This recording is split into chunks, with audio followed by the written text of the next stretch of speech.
I just have one question for you guys. Did anybody go all the way through the night? Did everybody sleep all night long? 18 innings of World Series baseball last night after the Chiefs got a dominant win over the Washington Commanders. But what a night in sports. James, you just told me you stayed up for all of the baseball game last night. Yes, because I'm the realest sports fan on the show. The rest of you are frauds. I think the real answer there is the rest of you have families and responsibilities. I was thinking if I stay up late, the only person who has to get up and get dressed and do things the next day is me. I don't got to worry about anybody else. But yes, that was worth the wait. The defensive plays made in that game were incredible. The pitching was incredible. And then Freddie Freeman there in the bottom of the 18th walk-off homer. I believe they said he was like the second, or actually the first player to have multiple walk-off home runs in the World Series. He had one last year as well. So great player, great game. And, yeah, they technically have a game today, right? Again. So yes, tonight. I think they asked Shohei after the game what he wanted to do to recover and get ready to be on the mound. And he said, I just want to go to sleep. And I was like, I relate to that, brother. Kevin Bowen, Shohei Ohtani. Before they just decided we can't pitch to this guy anymore last night, 2 doubles, 2 home runs, 5 walks. He did get thrown out on base in extra innings once because he overslid the base. But this guy continues to do things that are just historical almost every time he goes out on the field. It's crazy. So he reached base every time, right? 9 times. 9?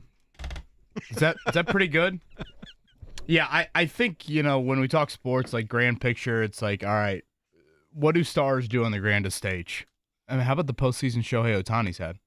I mean, it's, he has taken his already incredible individual talent, and individual talent, I mean, as a pitcher and as a hitter, and now on the biggest stage, he has taken it to another level. Shout out to Bloomington's own Will Klein pitching there for the Dodgers, 4 innings to end it there. I bailed when Kershaw got out of the 12th.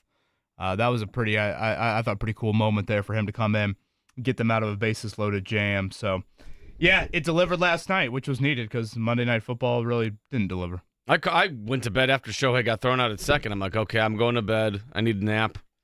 And then Jeff was like, did you get some sleep? I'm like, yeah, I slept all right. And then I realized it went to 18 innings. I'm like, oh, that's why he was asking. I'm glad I didn't stay up for that. Kevin, I want to go deeper on what you said there about how it's amazing how stars just shine in the biggest moments, and I've always thought that. We talk about Ohtani, we talk about Freddie Freeman, who's, a multi-time, if you're not a Dodgers fan, offender in the postseason. He just keeps coming up in the clutch, and he hit the game-winning home run last night. But even look at the Monday Night Football game. Yeah, it was a kind of a boring game in the second half because the Chiefs got control of it, ran away with it, and that was kind of that. But on the brightest stage, every time, Patrick Mahomes, Travis Kelce, there they are. They just keep, every time there's the bright lights are on, those guys step up. Well, little human moments early in the game from them, and the Commanders did nothing with it. You get 2 interceptions there in the first. Were they both in the first quarter? I think first quarter, yeah. They both were in the first half, and when they came away empty-handed, yeah, you knew it was over after that. I don't think Marcus Mariota and the Commanders are making up for 2 scoreless interceptions there off of that. So, yes, the Kansas City Chiefs have arrived, and if the playoffs started today, your 3 wildcard quarterbacks, Justin Herbert, Josh Allen, Patrick Mahomes. How about those 3 on the road in round 1? I would not want to see any of those guys. You think the Colts need to go out and get a pass rusher or a corner? I would like to see them do something. 1 week from today? This week. I think that would make some sense. It would make some sense, and also we start to look ahead. I know you don't want to get too far ahead because there's a lot to do, right? Got to go to Pittsburgh this week. Just keep taking care of business. Shane Steichen talked about the fact that the season really begins in November and December. It's how you set yourself up for that second half. They've certainly set themselves up in a positive way so far. So at Pittsburgh, then they play the overseas game against the Falcons. Then they have a bye. Man, that game in Kansas City, if Kansas City continues to stay right, James, that's going to be a big regular season game. Absolutely. I mean, you already have a little bit of trash talk being shared by Zaire Franklin saying that Juju Smith-Schuster deserves to have his you-know-what beat. And that is something I would imagine that team has not forgotten. So when that matchup rolls around, certainly everyone's eyes will be on it for sure. But, yeah. And I also think that, to push back a little, Steichen is like the complete opposite of like the November-December guy. We asked him about that, and he said, we need to win now, every game. And he's obsessive like that and weird like that. To a degree. Like, he's the anti-cliche, and then also the cliche and all of the things. It just depends on the day, I guess, sometimes for Shane. But no, he's been very adamant. 17-0, right? Yeah, but no, he's been very, very adamant about he doesn't really believe in the November, December thing and playing your best football second half of the year. Like, nah, he was like, know what we should do? Keep winning. And so being at 7-1, best record in the league, I would imagine he has an idea of how to keep doing that. Yeah, and there was a nice article in the Star this morning too, talking kind of about that, and he said you set yourself up for November and December is essentially what he was trying to say. But you look a couple of years ago, both Tennessee and Jacksonville have had second half collapses, Kevin, and in Tennessee's case, they never really recovered from the one that they had.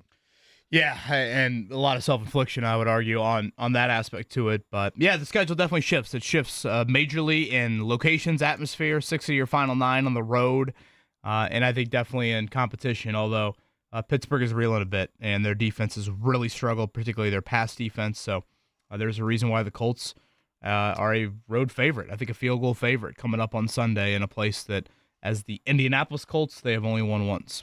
Well, it's going to be a lot of fun to watch the rest of the season when you start off 7-1 and everybody is going as hard as they're going. That's always fun to watch, too. One other thing before we move on to some other things at the beginning here, before we tell you about all the great guests we have coming up in a minute here. You talk about human moments last night in Kansas City. I don't know if you guys caught this, but there was a point late in the game. Isaiah Pacheco hurt his knee. It got twisted up a little bit. They take him over to the sideline, and the cameras show the trainers working on it. You know, they do that thing where they're testing the stability of it and the mobility of it. And after about 30 seconds of that, the trainer pats him on the top of the thigh pad and kind of says, "You're okay." And Isaiah Pacheco, you would think he had just scored a touchdown, man. He jumps up and he's fist pumping, and you can tell the young man is incredibly relieved that everything's going to be okay. That was a fun moment to watch, James.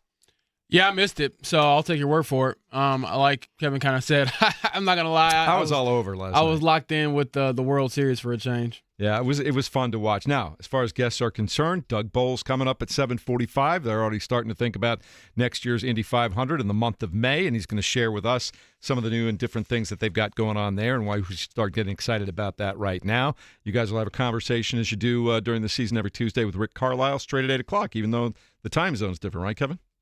Yes, he's going to join us here coming up at 8. They are in Dallas. They will take on the Mavericks. I think the Mavericks are winless, if I'm not mistaken. They'll take them on tomorrow night. We'll see about Cooper Flagg. I know he got a little banged up last night playing through a left shoulder injury. And we'll see if McClung, I guess, has joined the Pacers or will join the Pacers at some point here today. That announcement yesterday. So, again, they started the season with 4 centers and really kind of 1 point guard. I was curious how long that would last, and then more injuries piled up on it. So James Wiseman, the player that was cut yesterday for McClung. I think we are used to his dunk exploits, certainly. He was the winner of the dunk contest right here at Lucas Oil Stadium, among 3 of them that he's won in his mostly G League career. 6 NBA games. I probably remember him more for his, outside the dunk, of course, more for his college days at Georgetown and then I think a year at Texas Tech. So we'll see how quickly he can get up to speed and how many minutes he could play tomorrow night, as wild as that might sound. Well, it's going to be a wild ride for the Indiana Pacers. We'll get the latest thoughts on what do we have now? 7 guys that were unavailable in the second half of that game the other night, and maybe we'll get some updates on how some of those guys are progressing with Rick. That's coming your way at 8 o'clock, and then Joel Erickson at 9, as he does every Tuesday, to talk a little bit more about the Colts. I know that they were off yesterday, but coming up in a minute, we'll find out what maybe some of the thoughts from Shane Steichen were yesterday on where we. I'm not buying your Shane Steichen. The season really starts November, December. Again, like you said, depends sometimes on which day you catch it. Exactly. I'm like, you're 7-1. I think those games count too. So they all add up. All right, we'll be talking about all of those things. We'll take your feedback throughout the morning as well on the fan text line 239-1070, and of course you can call us up anytime at 239-1070, and we'll fit you in somewhere between all the guests. But it's going to be a tremendous Tuesday. Glad you're with us here at 93.5 and 107.5 The Fan.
Good morning, everyone. Welcome into the Fan Morning Show. Kevin Bowen, James Boyd, Mark Dykton. I'm Jeff Rickard, and a busy night in baseball and all of sports last night.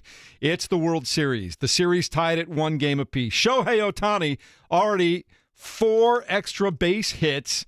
He'd walked several times. He reached base a record 9 times, 2 home runs, 2 doubles, but it was all tied at 5 into extra innings. And then, as Alden Gonzalez wrote this morning on the 699th pitch in the 399th minute against the 19th pitcher deployed in the 3rd game of the World Series, Freddie Freeman saw a full count sinker that sailed toward the middle of the strike zone. Los Angeles. Freeman sends a fly ball to center field. Varsho's going back before the catch strikes me. Freddie Freeman has ended it. It's a repeat hero with the last word on a Game 3 classic. And there you go. Freddie Freeman, a hero of last year's World Series, a hero of Game 3 last night. And James Boyd watched every single inning of it up until 3 o'clock this morning. I did, and I saw when I tweeted Freddie Freeman in capital letters just kind of screaming. And I guess on social media, because I didn't do it in person, that would be just rude to my neighbors. But Chris Denieri was like, wow, you got a show in a couple hours. I'm like, don't remind me. So made it here on time, and I'm feeling pretty good. And it was worth it. I just figured, hey, I want to be able to say I watched one of the best baseball games in the history of the sport, and it certainly lived to the hype, man. Like I said, the defensive plays in that game, the jams that those pitchers got out of, it just reminded me of like how great you have to be a pro, because there were so many moments where I thought the game was over for either side, and they just kept, going back and forth. It is just wild seeing the timestamp on like MLB's thing. It says 4 hours ago. Like 4 hours ago. Yeah. Good Lord. And then also I was in REM sleep. I was so jealous of like the West Coast too, because like it ended super late here. It's like, oh, it's only like, everyone's got to get to work. It's late out here in, LA, and it's 12 or whatever. And I'm like, you suck it up. You'll be fine. Kevin, I think we have birthed a real baseball fan here over the last several months. What do you think? Yeah, that is quite impressive there. Again, I bailed after Kershaw got out of it in the 12th. How incredible was that? Yeah. My goodness. And that was kind of, a bit movie-like, just given everything that, obviously his career and coming to an end here and being back in Dodger Stadium, et cetera, et cetera. And shout out to Will Klein, again, Bloomington North's own, pitched collegiately at Eastern Illinois.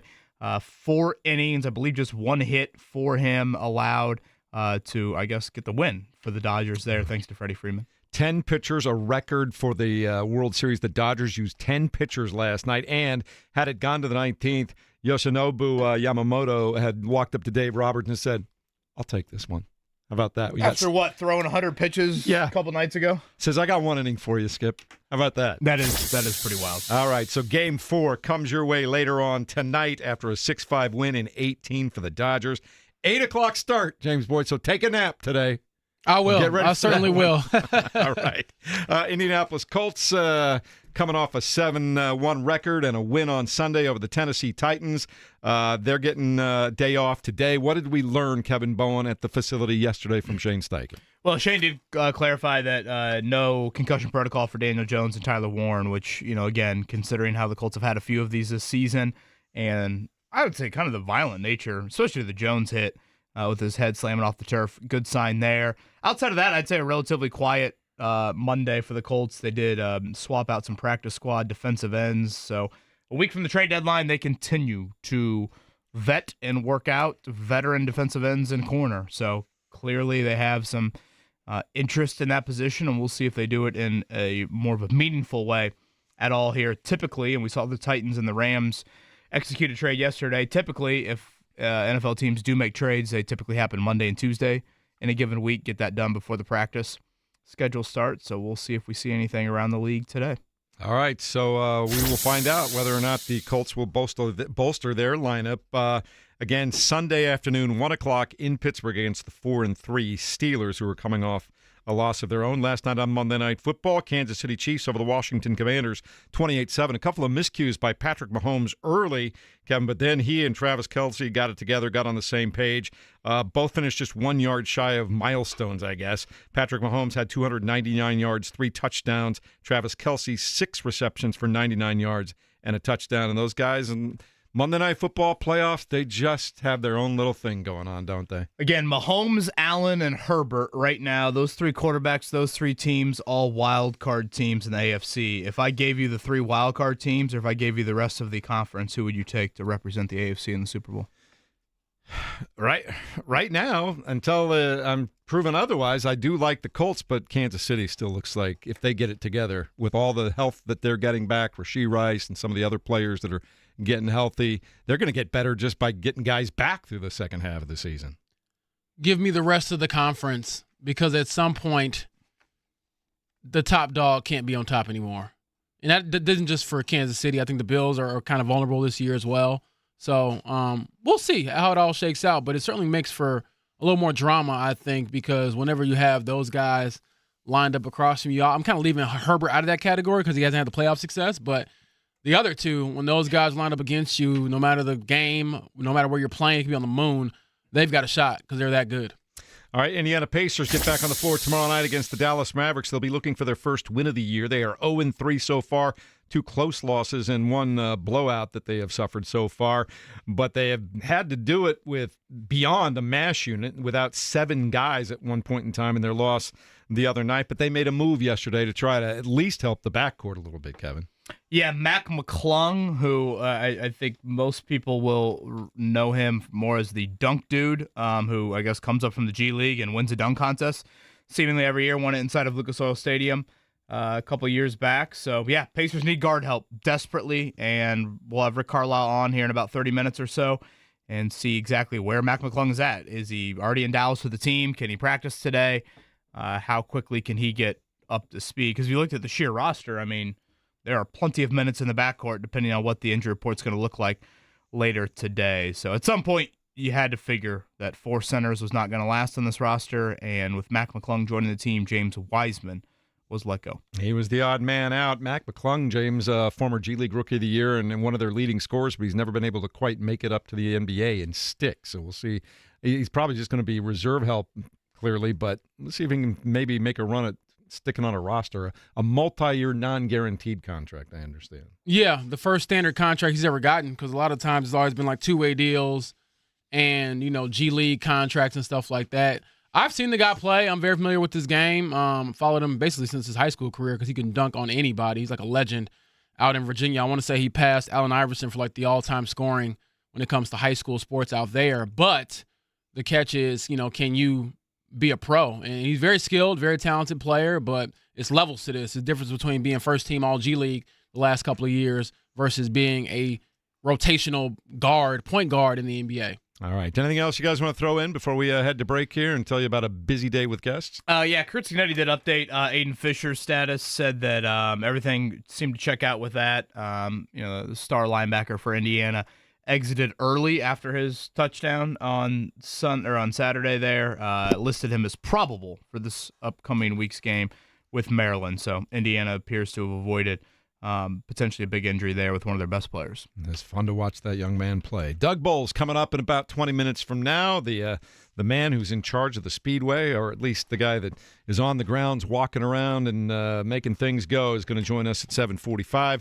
And then, of course, we've got Rick Carlisle, as we do on Tuesdays, at 8 o'clock. Joel A. Erickson will talk Colts at 9. Your texts and phone calls along the way at 239-1070, and Tuesdays off and running here at 93.5 and 107.5 The Fan.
Good morning, and hope your Tuesday is off to a rip-roaring start. We're looking forward to a day of rest for the Indianapolis Colts. They are 7-1. They have certainly earned that. Indiana football is 8-0 and just tearing everything up that goes in front of them. And we talked yesterday about the fact that James Boyd looks like they have an easier schedule in the Big Ten the rest of the way until whatever the championship game might hold for them, assuming they don't trip up along the way. But they got to feel good, and we heard a moment ago, Aiden Fisher going to be okay. So that's good news, too. Yeah, I mean, but if you believe that Coach Sig is going to let these guys relax and think they got a easy coast into the championship game for the conference, I mean, I have a beachfront property to sell you in the middle of Indianapolis. He will not do that. He will certainly find something for us to be motivated by, and maybe it's just for the fact that they're not number one in the country. Because the way they're beating teams, they have a case to be the best team in the country, and also – just week in and week out, they're proving they're a legitimate national title contender, which, again, sounds crazy to say, but not so crazy to say given the resume of the last 2 years. I'd like to get more information on that beachfront property. I might be interested. It's great conversation, and also great conversation. We've talked about it here, but nationally people are starting to say, I don't know, can Jonathan Taylor maybe be the most valuable player in the NFL if he keeps up this pace? Generally, you got to approach 2,000 yards and have a bunch of yards from scrimmage, too, and lead the league in touchdowns with over 20, and he certainly seems on pace for those type of things, Kevin Bowen. Yeah, I will believe it when I see it from the voters. I just, I know we got in this debate in the 9 o'clock hour yesterday, but MVP is a quarterback award.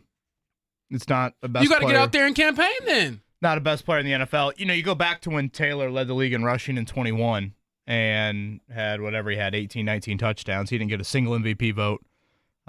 You look back on that year as well. That was the year Cooper Kupp had the most catches in the NFL, the most receiving yards in the NFL, the most touchdowns in the NFL, and he got one MVP vote. I mean, there's 50 of them. And you're telling me a dude that has a triple crown gets one vote? Jonathan Taylor leads the league in rushing by 500 more yards than anybody else? No one was close to Taylor, and he gets 0. So I just... What if the Colts end up going 13-4? Yeah, maybe, but I mean, I think Daniel Jones might trump him then at that point. I just think it's a quarterback award. And again, I would disagree with it. I'm not a big, just call it a quarterback award. And I get it. If you want to literally write out the acronym, it is most valuable player. We did this debate again the 9 o'clock hour yesterday. Would you rather on Sunday play a game with Amir Abdullah as your starting running back or Riley Leonard as your starting quarterback? I think both of you said Amir Abdullah is your starting running back. Like, that's the value of the position, but then just call it a quarterback award and call something else. I guess Offensive Player of the Year is then a different element of it. So question. My hot take when it comes to MVP voting in any sport is that there should be more unanimous MVPs. The people who say, like you just said, they couldn't get one vote. No, they couldn't. I'm sorry. That year, Aaron Rodgers had 37 touchdown passes and 4 interceptions. I cannot vote for Jonathan Taylor as MVP. I'm sorry. So Cooper Kupp, most catches, most yards, most touchdowns. How many wideouts have had a triple crown in NFL history? Yeah, and you would have been in my voting list. I would have had Aaron Rodgers, Cooper Kupp number 2, but I'm not voting you number 1 because I think you deserve to be in the conversation. Yeah, I'm sorry. That's where I disagree. I mean, Travis Hunter last year is the best player in college football. That to me checked out. When you talk about the most valuable player, it's just always going to go to the quarterback that has the best stats. And I would disagree on that. I think it should be more of a best player award than that. Well, then we could just square up then. Mark, cue the music. Yeah, let's get ready. I think Kevin has the reach on me right there, so I might be at a disadvantage. My other thing with that, though, too, is there's most valuable player, but then there's Offensive Player of the Year. And if the MVP is a quarterback, then shouldn't that be Offensive Player of the Year as well? You I never understood that either. Okay. Right. Yeah, I like that argument better. I would agree. That one's never checked out. It's always it's the same thing in college, like the Davey O'Brien Award, I think, for that. I'm like, wait a minute. A different player, a different quarterback can win the Davey O'Brien Award versus the Heisman. Right. So Patrick Mahomes won the MVP, then how is he not also most Offensive Player of the Year? Right. How's that Don't make get me sense? started on more of my hot takes. I think it should be both. Well, regardless of how the voting ends up going, the head coach of the Indianapolis Colts is in awe of what he's witnessing he talked about Jonathan Taylor and his dominance yesterday. And I think the patience is a big part of it. I think, the camaraderie and just, being behind our offensive line, it's been intact for a while. And he knows how to read those blocks from those guys. And those guys are creating the holes. And then I think he's just running so physical, through the tackles. And then when he's out in space on the second and third level, just the ability to make you miss and you use the stiff arm and bounce off tackles to create that extra yak. And then when he is free in space, just to hit those home runs are awesome. That's Shane Steichen on Colts Roundtable with Matt Taylor last night. But, he's getting holes. He's getting into the secondary. And once he gets to that next level, he is making it happen himself, James Boyd. Jonathan Taylor, by the way, has jumped up in MVP voting. He was 8th yesterday. Now he's up to 4th. I will say this. He has jumped. To that voting point, or odds? Odds, yeah. Okay. To that point, I will say he's on pace for 30 touchdowns from scrimmage, and the last player to do that was LaDainian Tomlinson in 2006, and he won MVP. Didn't he throw a touchdown pass or two that year, too? He was crazy. Yeah, I would have to go back and look. I mean, those Chargers teams, how did you not make a Super Bowl when you had Phillip Rivers, Antonio Gates, and LT? Marty Schottenheimer. Perhaps, but... Well, it wasn't Schottenheimer. There was a fumble. They had a playoff game in hand, and they fumbled the ball late, and that led to game-losing points. So weird things happened to them back in those days. It was crazy. But, yeah, LaDainian Tomlinson was special. So who knows? You're right, Kevin. It's a quarterback award. Well, and I would say how the NFL views running backs a lot different than how they viewed them in LaDainian Tomlinson's year.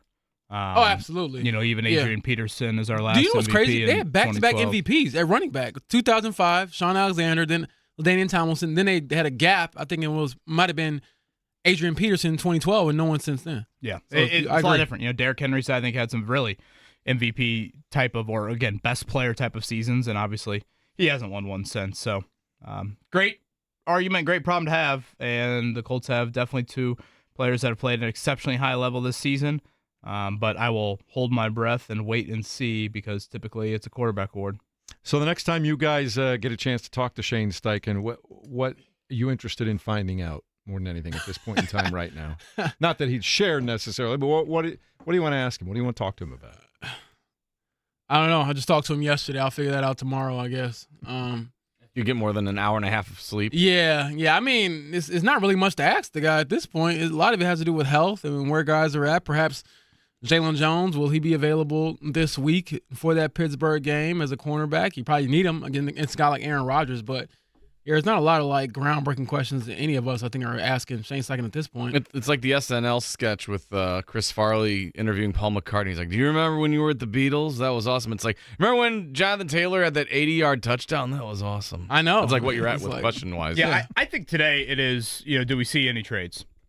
That would probably be where I would go. Obviously, Shane's not going to say these things publicly, but actions will indicate it. Again, yesterday you saw Tennessee. They traded actually the corner that threw Daniel Jones to the turf on Sunday, Roger McCreary to the Rams. So that is a very straightforward. Tennessee is selling. The Rams, I think we remember this back in week 4, they've had cornerback issues.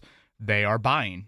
And that one checked out pretty easily. NFC, AFC trade, et cetera, et cetera. So, again, you typically, when you see trades, and we hadn't had one in a week or so in the NFL, this is typically what it looks like. Cross-conference, a clear seller, a clear buyer. It happens on a Monday in this case, Monday or Tuesdays. You let that guy ramp up throughout a week of practice. NFL trade deadline is 1 week from today. I think Shane Steichen would like to see a move. We'll see if it happens. All right, checking in on the fan text line at 239-1070. Ryle is talking about the offensive line. He says they're young and spry again, James. That's the biggest difference. Young and spry. Sounds like an ad for a blue pill. Well, it's, whatever. Maybe it's the blue pill that's working. There we go. Riley. Let's see. George wants to know, Kevin, from the expertise you all have, what's your comfort level with the amount of carries that JT has so far? It was an area of concern before the season started, especially for you.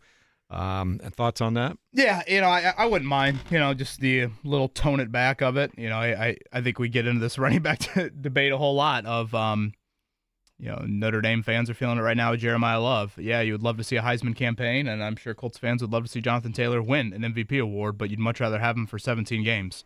So, and obviously any sort of playoff run. So what does that look like? When you talked about it yesterday, Taylor's health has been absolutely pristine this season. I can't recall the last time he's missed a practice, let alone even shown up on the injury report. So, yeah, I don't think that would be the end of the world to get Amir Abdullah or Tyler Goodson was back in the lineup on Sunday just to get some of those guys a carry or two and try and keep Taylor as fresh as possible. What do you think, James? Yeah, I would agree with everything Kevin just said. Well, it's going to be fun to watch how the Colts play this whole thing out and whether or not they do add some help. And like I said, I think from a fan's perspective, as we sit and watch, you think to yourself, man, if this defense just had an edge rusher that could make some kind of difference, not even dominant. Like we were all, we were having fever dreams yesterday, and I said, what about Myles Garrett? Could you imagine that? Well, yeah, we can all imagine it. It's not going to happen. But I don't know, is a guy like a Bradley Chubb from Miami in play? And would that kind of guy help take some pressure off DeForest Buckner, who's getting double and triple teamed in the middle all the time? Yeah, I think those are the types of players and teams that make a little bit more of sense. Booger McFarland in the Super Bowl year, that was not Myles Garrett-like or Trey Hendrickson-like or Max Crosby-like, but it proved out to be a very effective and needed piece for that team, and I think you can make the argument they don't win the Super Bowl without a Booger McFarland type of trade. And, I don't want to act like the Colts roster is aging by any means, but when you think about guys 29, 30, north of 30, and we're talking Grover Stewart, DeForest Buckner, Kenny Moore, Quentin Nelson, Braden Smith, Zaire Franklin, and we're talking, a good amount of those guys you'd label, top 10, top 15 players on your team. So when these opportunities present itself, and it doesn't present itself every year, I would argue it's the only time I've probably ever thought that the Colts should be a buyer in the Chris Ballard era. When they do, I think some, Chauncey Billups chips into the middle of the table would be wise. I was going to say, how all chips in should they be? Because obviously this is their best chance they've had in years. Shouldn't you go for the moon? Shouldn't you shoot for the stars? Right. It takes two to tango. Right. Which I think you have to remind yourself. But, right now, Mark, if you look at, next year, they have all their draft picks besides the 6th-rounder. You would think, knowing Chris Ballard and his ability to trade back, you'd recoup that pretty easily, and or maybe Anthony Richardson gets moved in the offseason to recoup some of that. So, yeah, I think of, 3rd-rounder. Again, takes two to tango, which I think we have to remind ourselves. I'd be totally content with that. You need a dance partner, but on the other side, you could also be like, hey, we've got draft capital we're willing to spend. We have the best chance of making the playoffs and winning the division in a long time. Let's shoot for the stars here. Let's see what we can get done. NFL trade dances probably look like you and I, Mark, at most of our dances growing standing up. against the wall. Did she look at me? I swear she looked at me. She looked at me or you? She not? I would say the wall's behind me. I think she looked at me. I would say most realistic approach would probably be trying to get one of the Miami guys. I think Chubb is too expensive. Bradley Chubb, the defensive edge rusher. He's got 3 years left on his deal, I believe. Big money contract. None of it's guaranteed after this year, but still a lot of maneuvering there when it comes to salary cap. But then you look at Jalen Phillips, injury history there, former 1st-round pick, I think in 2021, 6'5", athletic edge rusher. If you go get someone who's not a 1A star, then they're going to be flawed to a degree. So would you give up like a 4th-round pick for a guy like that? Maybe that's where you need to start, digging around, snooping around.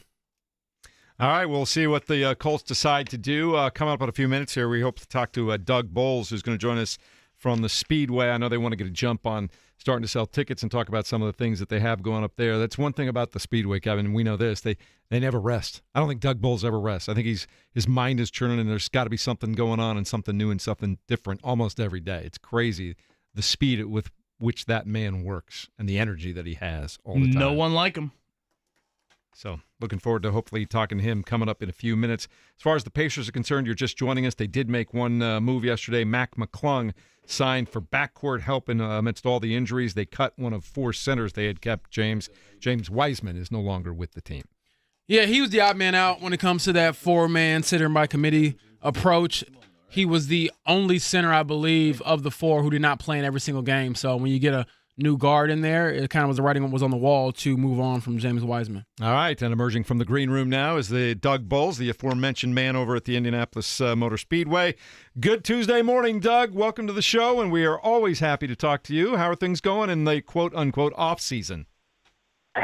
Well, we finally are in the off season. Finally, we just had our last test on track yesterday, and now we start winterizing and counting down for the 2026 season. So, but the good news is we get lots of great sports in Indiana to watch for the next few months until we go racing again. I still want to have a football game somewhere in the infield. Is that even possible anywhere? It would be possible to do for sure. The challenge we have is the place is so big. You would put this, you'd put the field somewhere. Like if you put it in turn one, for example, in the grass area in turn one, you'd only have a portion of the track that could see it. So while we have 235,000 permanent seats, not all of them would get to see it. So that's the biggest challenge. We couldn't engage all of our seats, but I would love like the Winter Classic or some cool football game, basketball game on the Yard of Bricks kind of thing. If you build we've explored a lot of it. We just haven't found the right thing yet. Well, I like all the things that you tend to come up with. They're always kind of fun. What are you guys working on right now? What can you tell us about where we're at the Speedway as we sit here a few days before Halloween? Well, we just got done with our last real test yesterday for the Indy Next cars, which are those cars that are just below the IndyCar cars. So we'll start winterizing, getting ready to go. But our tickets go back on sale. So the biggest time for ticket sales for us is in our renewal period. So as soon as the checker flag falls in the Indy 500, got 500 hours to renew your tickets or ask for an upgrade. And then the team goes through all that. And once that's done, tickets go back on sale for folks that don't have them. So today we go back on sale with tickets about 208 days from the 110th running of the Indy 500. So we'll start cranking away and getting prepared for the spring. The tearaway calendar on the desk of Doug Boles. I was going to say, can you give us some insight, Doug, as to what that looks like for you? Do you have just a big clock in your office that lets you know by the second of when the next Indy 500 starts? I do have a big clock in my office that lets me know by the second when the Indy 500 starts, but I've been doing it for. I do. I do have it's a big Miller Lite clock, so it reminds me that I need to drink a beer. And by the way, it's 208 days until the Indianapolis 500. So today at 2:30, it'll switch to 207 days and 23 hours and 59 minutes. So today's 208. But I've done it so long now, it's just in my head. It's just one of those things that I just automatically count down. Wow. And it's part of the fun, and so it just is kind of there. Well, I have to ask you now. Next year, when we do our annual Miller Lite Carb Day show out there at the Speedway, you going to come by and crack one with Kevin and James and I like we did last year? I will 100%. Any opportunity I have to grab a beer at the Speedway and call it work, I'm in. So I'm happy to do that. It's part of the fun. In fact, one of my favorite times the month of May is the night before the 500, when I basically just stay up all night. And what I end up doing is taking my tie off and walking out in the crowd in the Coke lot or through the neighborhoods. And I'll allow myself to have one beer during the night, because I probably shouldn't drink a lot the night before the 500. But part of the fun is just hanging out with folks and watching that. And I tend to end up with a Coors Light instead of a Miller Lite, but same family, so it works well.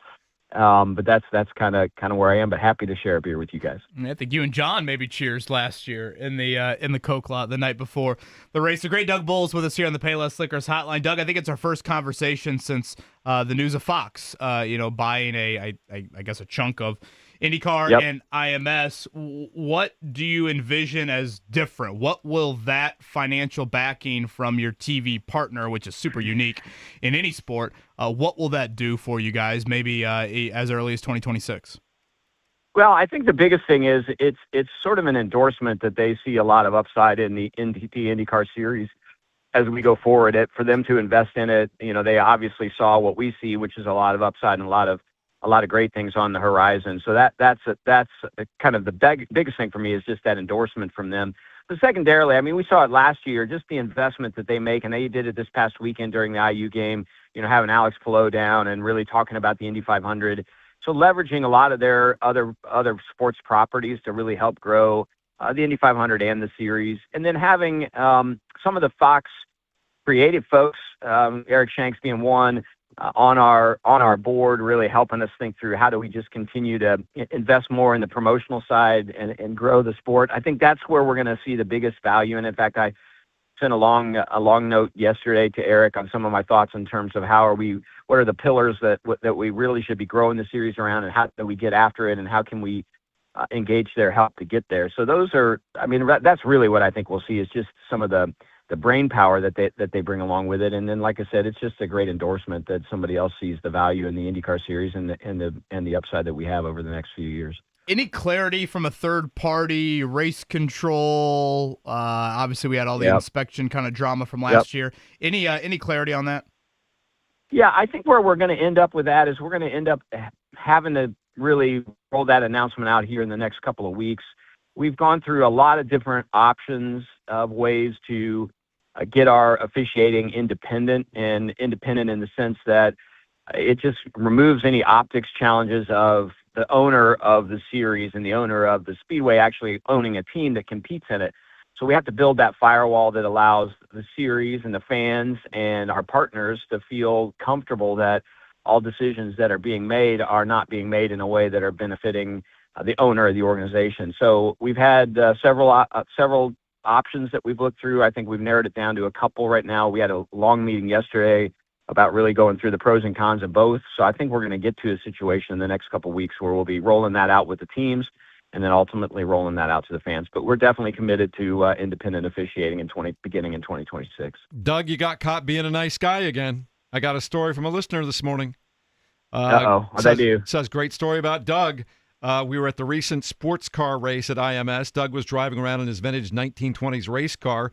He stopped around where we were, saw my 5-year-old son looking at his car. Doug immediately signaled over to us, told him to climb in. Moment my kid will never forget. How much fun was that? You know, one of the biggest things for me, so I bought this crazy 1924 race car a year and a half ago because it was a 1924 Chevy on Firestones, all the thing, and it was the 2024 Indy 500. I called my wife and I said, "Hey, I want to buy this car." She said, "You don't need another car." I said, "Well, I need this one." and the reason it is because it's not a current Indy car. Obviously, it doesn't look like a current Indy car. But what's so cool about it is it does attract. I mean, kids love it. So and the ability for me to just step out of the car and let a kid get in the car and pretend they're driving. The most important thing any of us do for our sports and the health of our sports long-term is engage kids so that they're lifelong football, basketball, racing fans, whatever it is. And so for me, it's just a really cool opportunity to get a kid to smile and frankly, get their parents to smile, right? When they get a chance to get in the car. So, and there's nothing better than watching kids fall in love with your sport. So that's really the purpose for that tool. So I do that quite a bit with that car. It's a lot of fun. And the Speedway Police were nice enough to allow me to license it so I can actually drive it down Main Street and, it's really a fun little car. That's good stuff. Well, enjoy that. Back to work selling tickets today. And what's the best way for people to get tickets? Is it to go online or what do they do? Yeah, they can call the office, but anymore going online, ims.com is the easiest way to do it. You can always call 317-492-8500 if you want to talk to a live person. I remind people that our ticket team is literally in our office. We're not outsourcing it to some ticket broker or some ticket call center somewhere. So they can, if you want to know what your seat's going to look like, they can go out and take a picture of what the view will be like from your seat. And we really take pride in the way that we handle our customer service. So either online or call the folks in the ticket office. Doug Boles, IMS, thanks for checking in. We'll talk to you soon, buddy.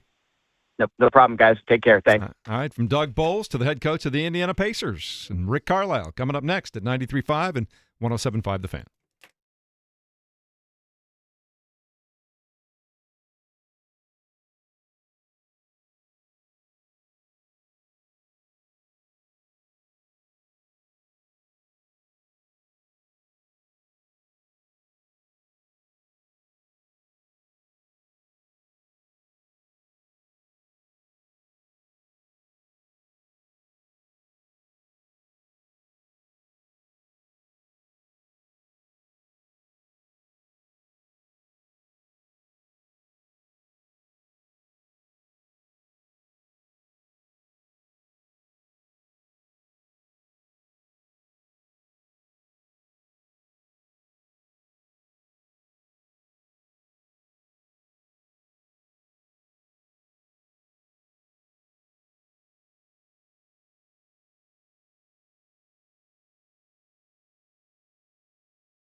All right, 8 o'clock on a Tuesday. Thank you to Doug Boles for joining us. 208.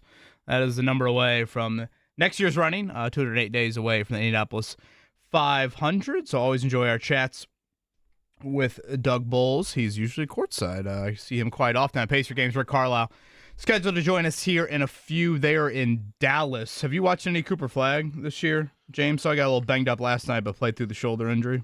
Yeah, I have. They've only won one game this year so far, but he looks pretty good for the number one pick. And I would say, again, I am anti-Cooper Flagg being there at point guard because that's a lot of pressure put on a guy who is not really a guard and is a rookie. But there have certainly been flashes of why you see he was taken that high.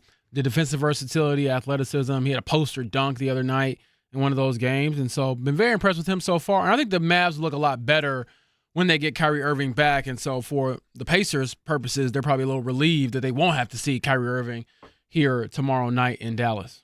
So the Pacers news from yesterday, they have signed McClung. And, again, I think 98% of the audience knows McClung is the dude that dunks. And it's come up from the G League and won the dunk contest. It's 3 years in a row, isn't it, at this point? I know he definitely won at Lucas Oil.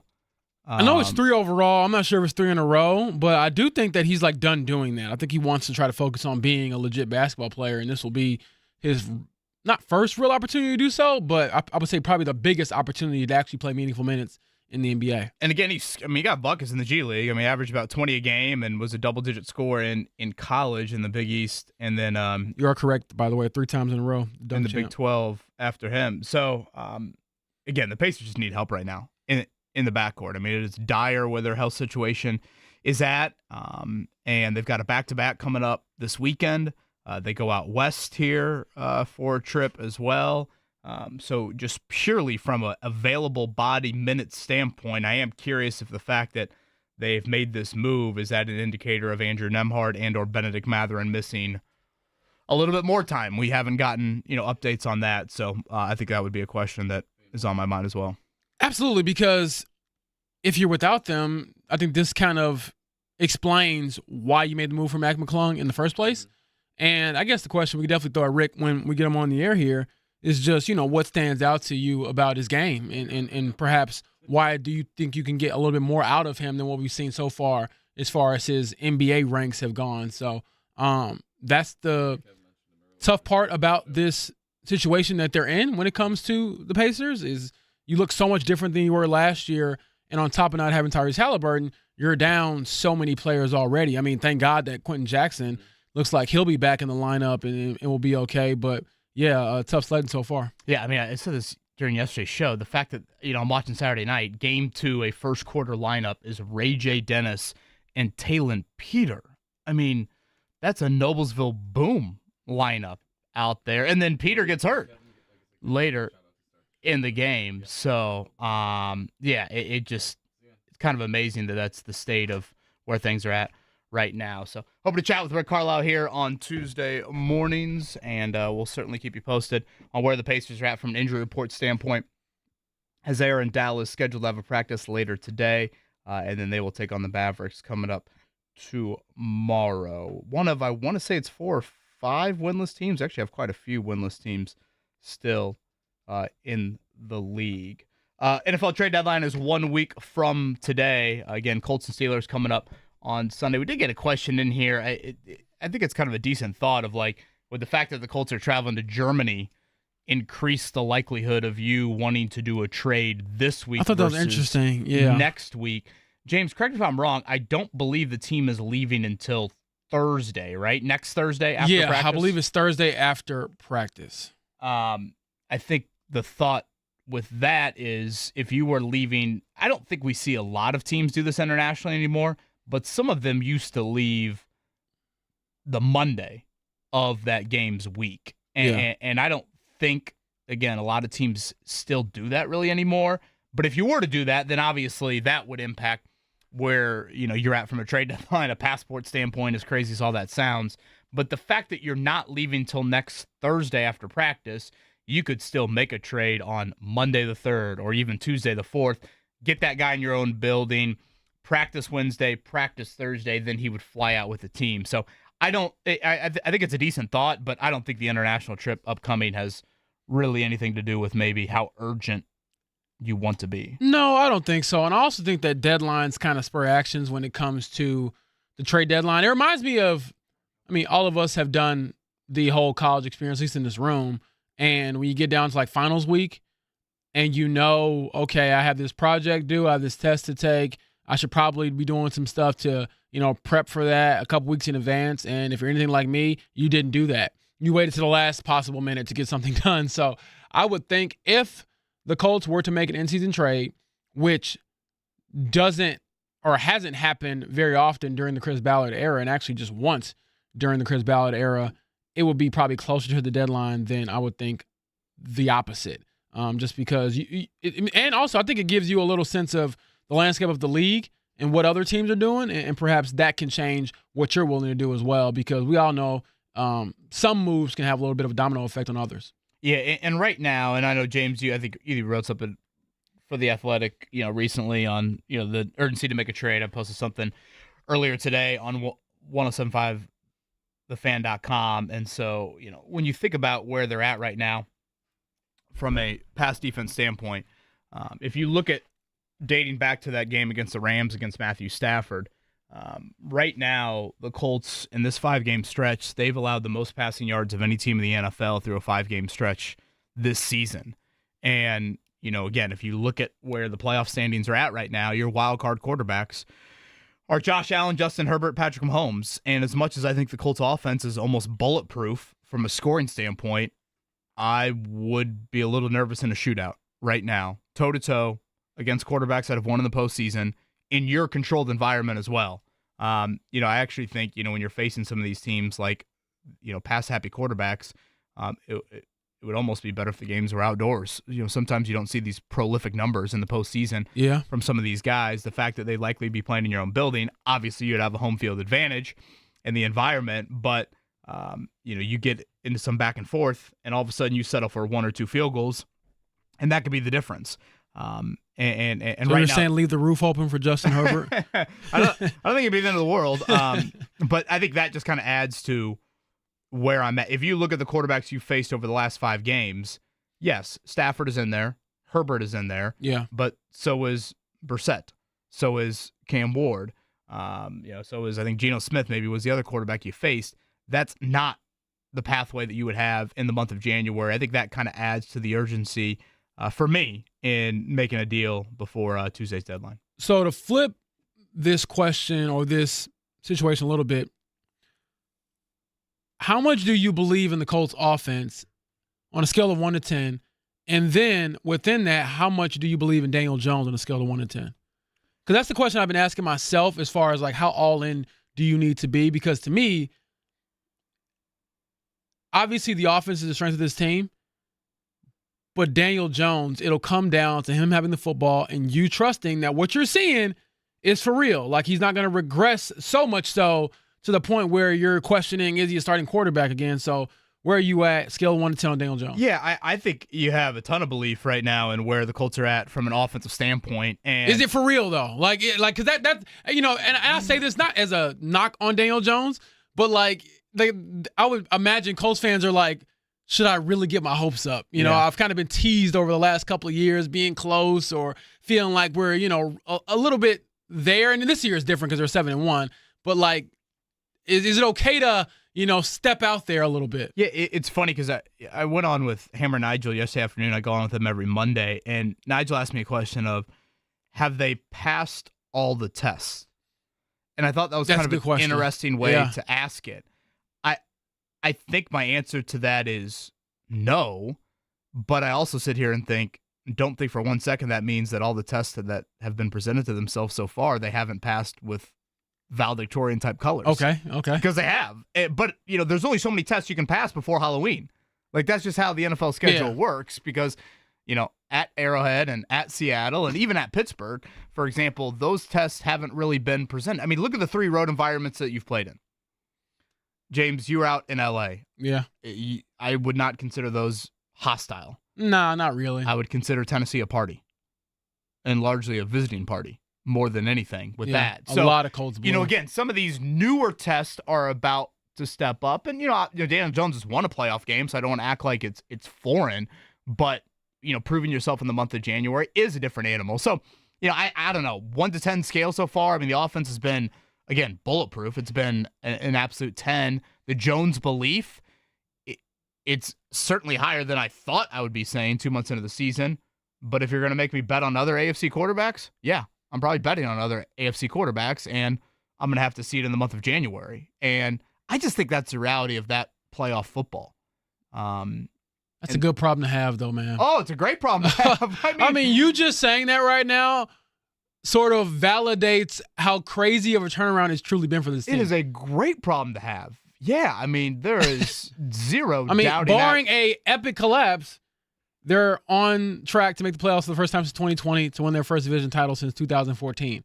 This is stuff we haven't seen in a long time. Think that quarterback has been, I don't know, solved to some degree. Yeah. Now, again, the level of, how it's been and all of that remains to be seen. But I think that's kind of the right way, at least that I'm viewing it of. They have passed every test so far. I would argue they've passed it without cheating off the person next to them. Right. They've passed it emphatically. Now the question becomes, when more of these tests start to show up, I want to say 6 of their last 9, James, are away from home. That's different than what they've just had. Right. Again, how do you play? I mean, you only have one home game in the next month, which is just kind of... And they'll start to get into more of that division unusual schedule. Not division, I'm sorry. Oh, yeah. Right. The division schedule with the AFC South opponents kind of racking up. I know they cleared out the Titans, and they're off the schedule for the next year. And we'll see them next year, but, man... You would love to throw the Titans in there for a third game. I mean, I think JT would, right? The way he plays against them, he's been rocking and rolling. So, yeah, certainly something to keep an eye on or just think about going forward. To pivot a little bit, back to the Pacers for a second. I know the talk of today is about the point guard and McClung and the injuries. Where I find myself going, and I get that it's early in the year, and I'm not going to like abandon ship and just say, mail it in, tank, get a top 5 pick, although some of these players come out in next year's draft look amazing so far in some of these college exhibitions in early games. What would you consider a win for the Pacers? Meaning, the way I look at it at this point, knowing how depleted they are from injury standpoint, their center rotation probably isn't going to get much better throughout the season. What's like a real win? And to me, does that mean you have an answer to 2 questions, really? Is Mathurin a dude now? And is Jarris Walker a dude? Like, can you look back at this season and say, I'm looking way ahead, but can you look back at some point, even at the midway point of the season, and say, these guys took a step forward and they will be a part of this and help us when Tyrese gets back? Yeah, I think I've kind of like adopted that. Probably, I don't know, so others probably have done it a little sooner than me, but yeah, I'm kind of getting to that point where like, these games are rough so far. A lot of it has to do with injury, but if it stays rough, it's like, okay, within that, what am I looking at to find a little bit of like that silver lining? Yeah, I think an off-season topic we discussed at some point was who is a puzzle piece in the next Haliburton window. Good way to put it, yeah. Like, with the Nesmith extension, undoubtedly now he's one of them. Right. So, again, contractually, Siakam, Nembhard, and Haliburton would be the 4. Now the question becomes, who else? And Mathurin and Walker right. Are obviously those 2 that you would put next up in the category just based off where they're drafted, based off, in Mathurin's case, certainly, more of the flashes that he's shown. Yeah, I think that to some Pacers fans out there, that was maybe the dominant takeaway or storyline of this entire season. Yeah. Now, to a lot of others, it's, wait a minute, we just got to Game 7 of the NBA Finals. I know, and I'm like, am I being a coward for saying, right. looking now, bleak I think early? It's too early to necessarily go all the way down that path. And I know I don't think you are, but like, if there is a silver lining to the current state, I do think it's happening right now in the most brutal part of their schedule. I thought out of the gate it was very difficult. Yeah. And if you're going to have a litany of injuries, this would be the time to have that. The problem is the margin for error is just this small. Yeah. I remember saying last Friday, James, as we recap Pacers Thunder, what an epic regular season opener that was. Tremendous game. But the dominant storyline was Andrew Nembhard's injury. And that's one guy getting hurt. Yeah. But yet that injury, and however long he's going to be out, to me, was such a huge topic. So Again, there are other teams that would have started like this, other franchise that would start like this, and they're already white flagging it. And they're already saying, wait, did you see what the Boozer kid did in the exhibition game? And, I did, by the way. and all of that. And they're twins, right? The Boozer boys. This is Carlos Boozer's offspring here. And this is playing for Duke, for those unfamiliar with that. Obviously, you have the kid from BYU, A.J. DeBanza, who I think by all accounts is probably viewed as more of the number one pick, and I think he lit it up, if I'm not mistaken. Yeah, so Cameron Boozer is the better twin. He's the one that's supposed to be like the top 5 pick. Okay. Isn't that crazy? Imagine being a twin and you're a Division I basketball player at Duke, and it's like, well, yeah, my brother is better than me. Speaking of college basketball, speaking of Duke, I went over yesterday to Indiana Sports Corp. Does such a great job of these. They do these locker room series a couple times a year, and yesterday they had the NCAA members of the selection committee. So we know the Final Four is here in April. They had members of the selection committee over there, and Anthony Calhoun did a Q&A with them, and it was really well done. And I was reminded, kind of listening to it, I think we're so used to Final Fours here in our own city because the last one was the COVID Final Four. Yeah. This is kind of the first true men's Final Four we've had with fans. I hadn't thought about that. Since you go back to 2015. Now, I'm scarred from that Final Four because Notre Dame had a lead on Kentucky in the final few minutes of that game in the Elite Eight in Cleveland, and I think about that game. Sadly, I think about it way too often. But that was undefeated Kentucky, Duke, Michigan State, Wisconsin, and it was Wisconsin and Duke that played for the national title. Grayson Allen going off in that national title game as Duke beat Wisconsin. But this will be the first Final Four again in 11 years with real fans being allowed, but also in the 50th anniversary of IU's undefeated season, we now come back to the Final Four venue where in each of the last 2 Final Fours we've hosted, you've had an undefeated team there.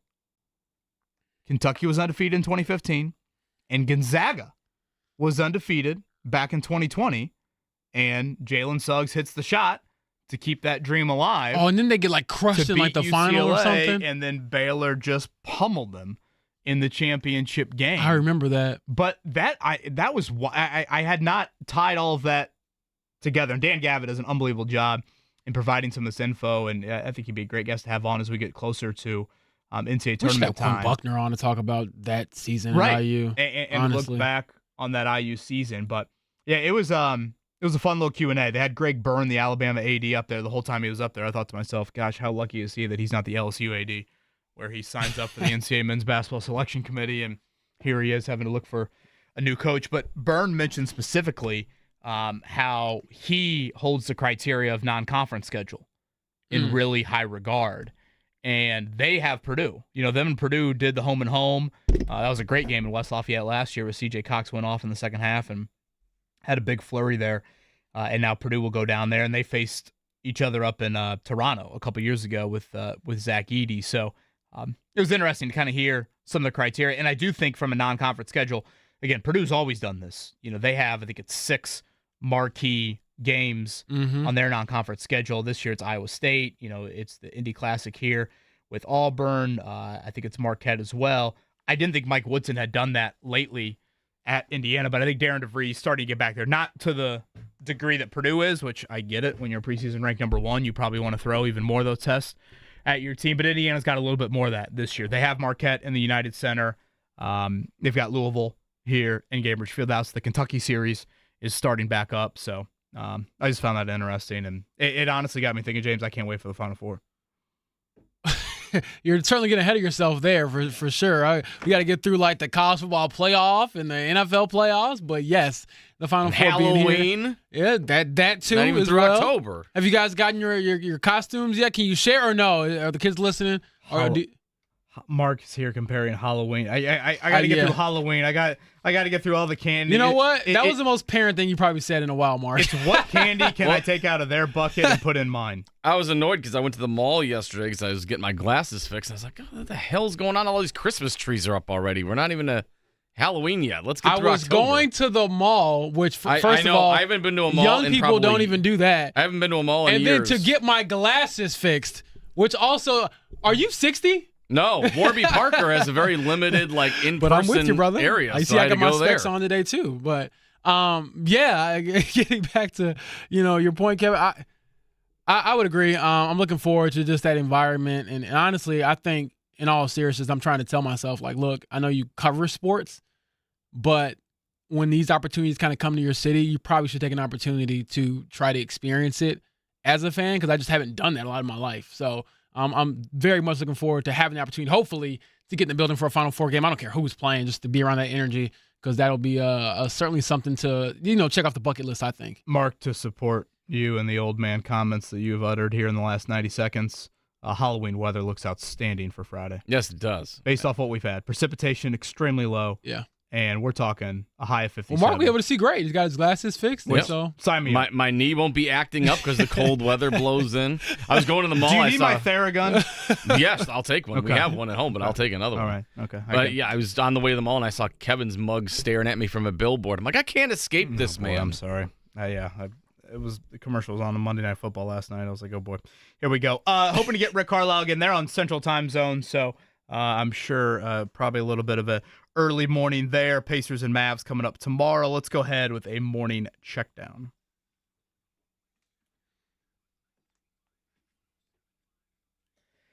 James, you got it out of the way pretty quickly with Shane Steichen and the Zoom yesterday. Daniel Jones, Tyler Warren, those, I would say, pretty noticeable hits of their heads that happened on Sunday. Doesn't appear to be anything lingering with that. no, so that is obviously a very good thing for this Colts team. And I'm sorry to everyone I scared via social media by the way I worded my tweet to follow up to that news. I think I kind of gave them the little, jump scare at the beginning, and everyone kind of gave a deep sigh of relief afterwards. So no concussion protocol from Shane Steichen with those two guys yesterday. So good news on that front. Again, off day for the Colts today. They'll get back to practice. It is the Iron Eagle crew. Again, Iron Eagle, J.J. Watt coming up Sunday at 1 o'clock. And the Colts, what is it, Mark? Is it right at 3? 3-point favorite? Is that right? Last I checked, yeah. So I didn't stay up till 18 innings, though, so it might have adjusted since then. very rare favorite in that one. James Boyd did stay up for all 18 innings. James, the first thing you said to me was, I could not believe the amount of defensive plays Lord have mercy. made in getting it to a second full Man, 9-inning game. I mean, these aren't like just pop flies. These are like double plays. And, I know Shohei got tagged out on trying to steal a base there, I think in the 12th inning. And just little like the intricacies of the game at the highest level, the highest pressure moments. Both teams' pitchers, for the most part, getting out of jams, a situation that you would probably like cry if you were ever in that situation. It was incredible to watch. And honestly, my biggest takeaway after Freddie Freeman hit that walk-off game winner in the 18th was, if you are a true diehard, Toronto fan, Dodgers fan, how do you like make it through that game without heart medicine? Because, I'm glad that I don't have any like real investments in it, because I was on pins and needles and I'm just the guy who's just, walking by. So Heart medicine and cocaine, because that's 18. That's a long game. You got to stay up. You need some energy for I that. don't know if that's quite the duo you want there. 18 innings, 609 pitches, 37 runners left on base, 25 position players used, 19 pitchers. It was Freddie Freeman, a deep shot to center in the 18th to win it 6-5. A couple of moments to note. Clayton Kershaw helps the Dodgers get out of a bases-loaded jam in the 12th. And Shohei Ohtani, 4 for 4, 2 doubles, 2 homers. He was walked intentionally 4 times. Man came to the plate 9 times and got on base every single time. I don't think we needed anything to further prove And he's gonna Shohei pitch. Ohtani is one of the greatest baseball players of all time, but to do it on that stage just takes it to another level. Yeah, he's going to pitch today. I'm like, how are you real? Again, I see people like him, Jonathan Taylor, Wembanyama. You use the word alien, right? Yes, and I'm like, how are you the same species as me? I actually don't think they are. So, to make the joke that Shane Steichen is like AI, he just goes into the offense and plugs in. I think JT, who we know he loves space, just goes and gets in a spaceship and then comes back on game day. Shout out to Blue Doors. Will Klein pitched the final 4 innings there for the Dodgers as How about they that, too? take the 2-1. Wasn't that like a career, like long I want to say, I don't know what the proper term is for baseball, but like sequence or pitching responsibilities, whatever it was. Like he never pitched that much in an actual game. And I thought I saw Sandy or Jeff Passan mention this, the ESPN writer, that Sandy Koufax wanted to seek out Will Klein postgame to acknowledge him for what he did. So I think that kind of shows you everything that happened last night in Game 3 of the World Series. All right, hoping to get to Rick Carlisle here, and on the other side, some good news down in Bloomington for Kurt Signetti and one of his star players. We'll hit on that coming up next. It is the Fan Morning Show here on a Tuesday.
Good morning. Hope your Tuesday is off and running well. Hopefully, catch up with Rick Carlisle sometime this morning. I know he's on the road in a different time zone, so hopefully things are going okay for him. Pacers go with the Dallas Mavericks tomorrow night, and you'll hear that one live as you do all Pacers game on 93.5, 107.5 The Fan. James Boyd, Kevin Bowen, Mark Dykton, good morning. And Mark, it's just fun that everybody everywhere is talking about the Indianapolis Colts, even all the national shows and the pregame and everything like that. It's just fun to tune on the TV and hear them talking about your team every Sunday.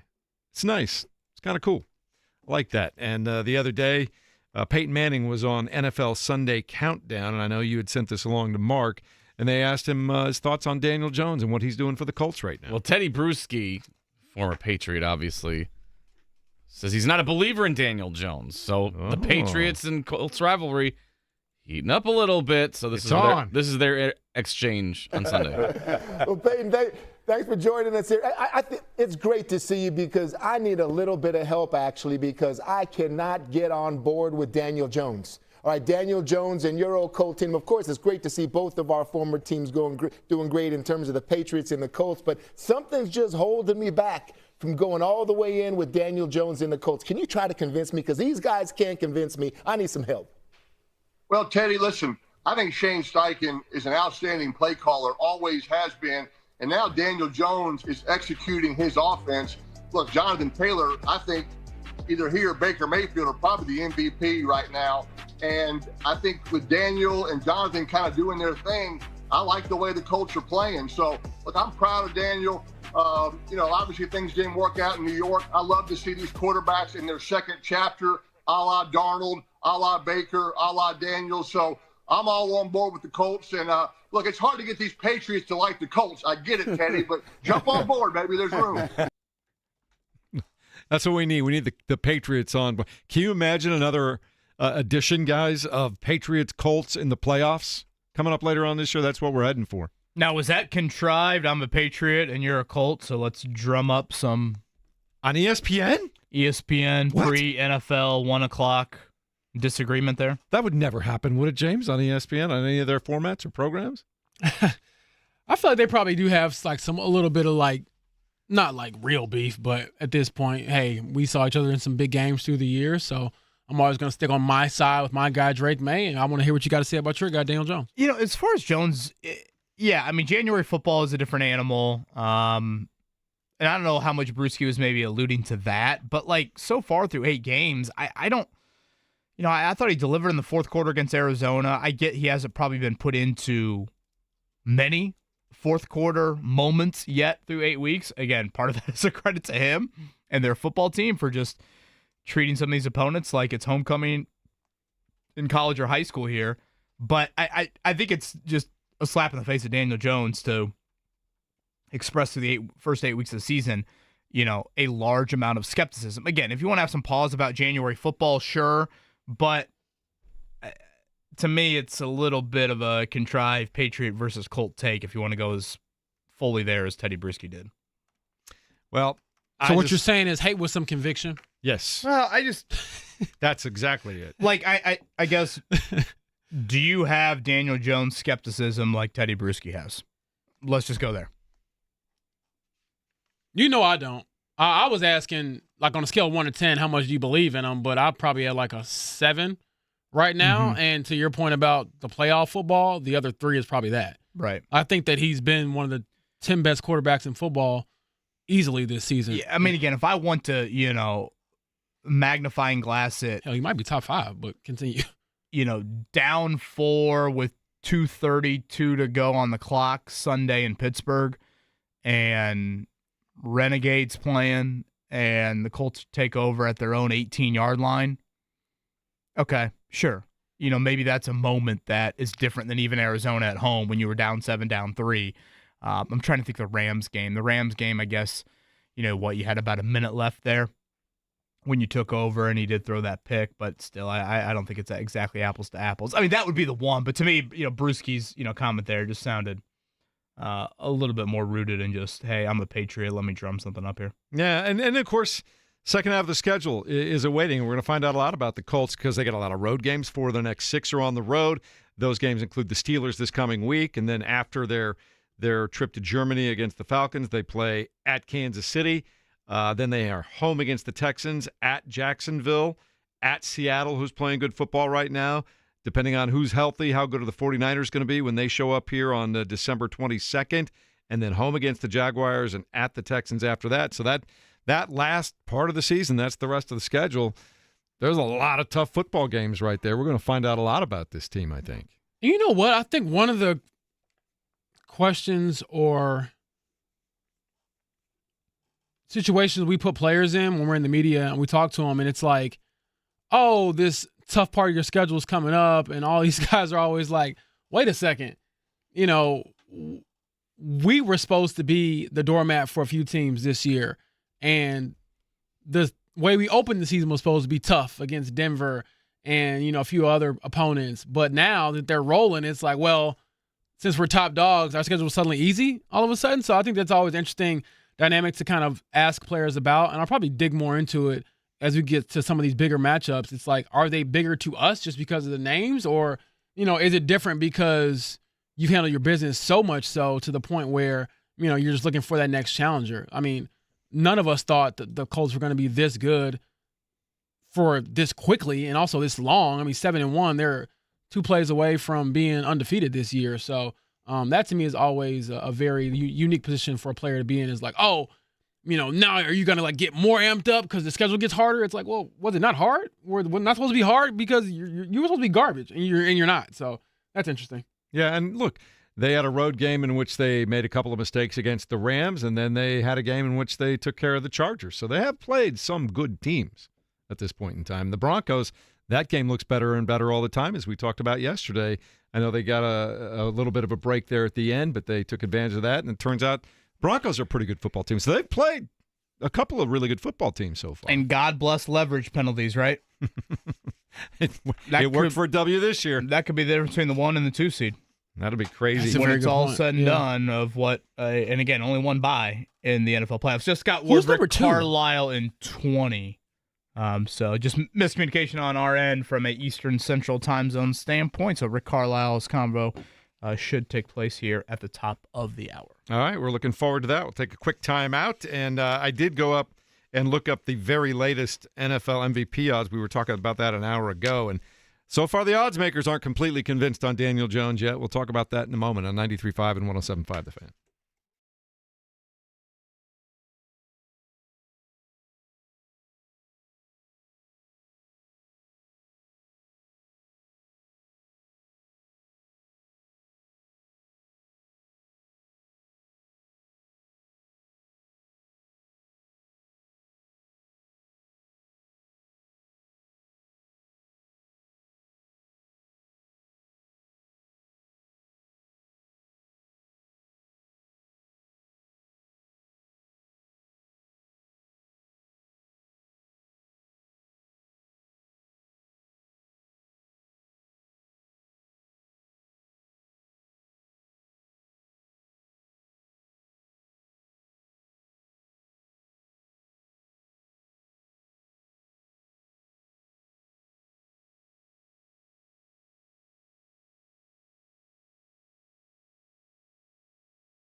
A little while ago, we were talking about MVP and Jonathan Taylor. Could a running back do it? Could Jonathan Taylor do it if he keeps up this torrid pace of touchdowns and yards? And talked about the fact that it just is a quarterback award at this point in time, and it seems to be reflected in the latest FanDuel odds. I was looking those up a few minutes ago during the break, and guess who's back on top at plus 150 to win the Most Valuable Player award, Kevin Bowen? I'm going to guess number 15, who we saw last night. It's me, Patrick Mahomes.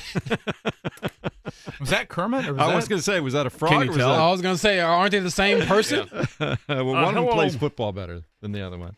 Patrick Mahomes at plus 150, Josh Allen at plus 400, Drake May at plus 450, then Jonathan Taylor, as you had pointed out, Mark, at plus 1,400. Quite the drop-off there. You have to go all the way to 10th to find Daniel Jones at plus 2,000. So the folks pouring money into these types of things and setting odds don't quite believe in Daniel Jones yet. They're not there yet. Yeah, again, I think I've stated my MVP thoughts on it. Shout out to listener Aaron. Aaron mentioned here, maybe you rewrite the acronym to MOP. Don't we do that in the Final Four? Most outstanding player. Most outstanding player. I think that's we're not rewriting nothing. Just get it right and give it to JT. That's kind of a good way to put it there. I do want to bring this up, and James, I don't think it's a huge deal, and obviously defensive scheme has changed. But did you happen to notice how many tackles Zaire Franklin had on Sunday? I actually didn't. Zaire Franklin had 2 tackles on Sunday, the fewest since he became a full-time starter 4 years ago. If you look at his tackle numbers in general, this is a man that led the league in tackles last season. They have gone way down. Jermaine Pratt, who came over, about a month ago, has kind of walked into the building and has, I think, been the leading tackler in at least a couple of games so far with him. Is this simply Gus Bradley's scheme funneled things to Zaire Franklin and the Colts defense was on the field a million plays last season, and who cares? Or is this something that you maybe pay a little bit more attention to? 0 solo tackles for Zaire Franklin on Sunday. I wonder how much he fits this scheme as far as his skill set. You look at some of the defense that had success with Luanarumo in Cincinnati, and they had the more rangy linebackers who could run and really cover and kind of play in space a little bit better perhaps than Zaire. But at the same time, I do think that the defense was on the field way too much last year. And he would probably agree that he would take the wins and the way they've kind of had success as a team this year over the individual success he's had in years past. But yeah, I think that even with all that in mind, he's not playing at an all-pro level. There's no world or realm where I can even see that. I think that he's been kind of just like a fine linebacker in the system, a couple of good plays here and there, but certainly not a player that I think that comes to mind. I think of playmakers for this defense. And we should note he obviously missed some time throughout the offseason. He had the ankle procedure in early May. A lot of camp, all of camp, right? A huge chunk of camp. That was a big change for him. And, a guy like Nick Cross has certainly, I think, been much more of a line of scrimmage guy and has, been up there in tackles as well. But it's just unusual to see, if you look at the last 4 years, and obviously defensive scheme has changed, but if you looked at it, every single game, you'd look at the box score and boom, Zaire Franklin, 10 tackles, 11 tackles, 12, double-digit tackle numbers. And obviously he didn't play a good chunk of the fourth quarter on Sunday, but still, for him to play 40-some snaps and only have 2 tackles is very unusual.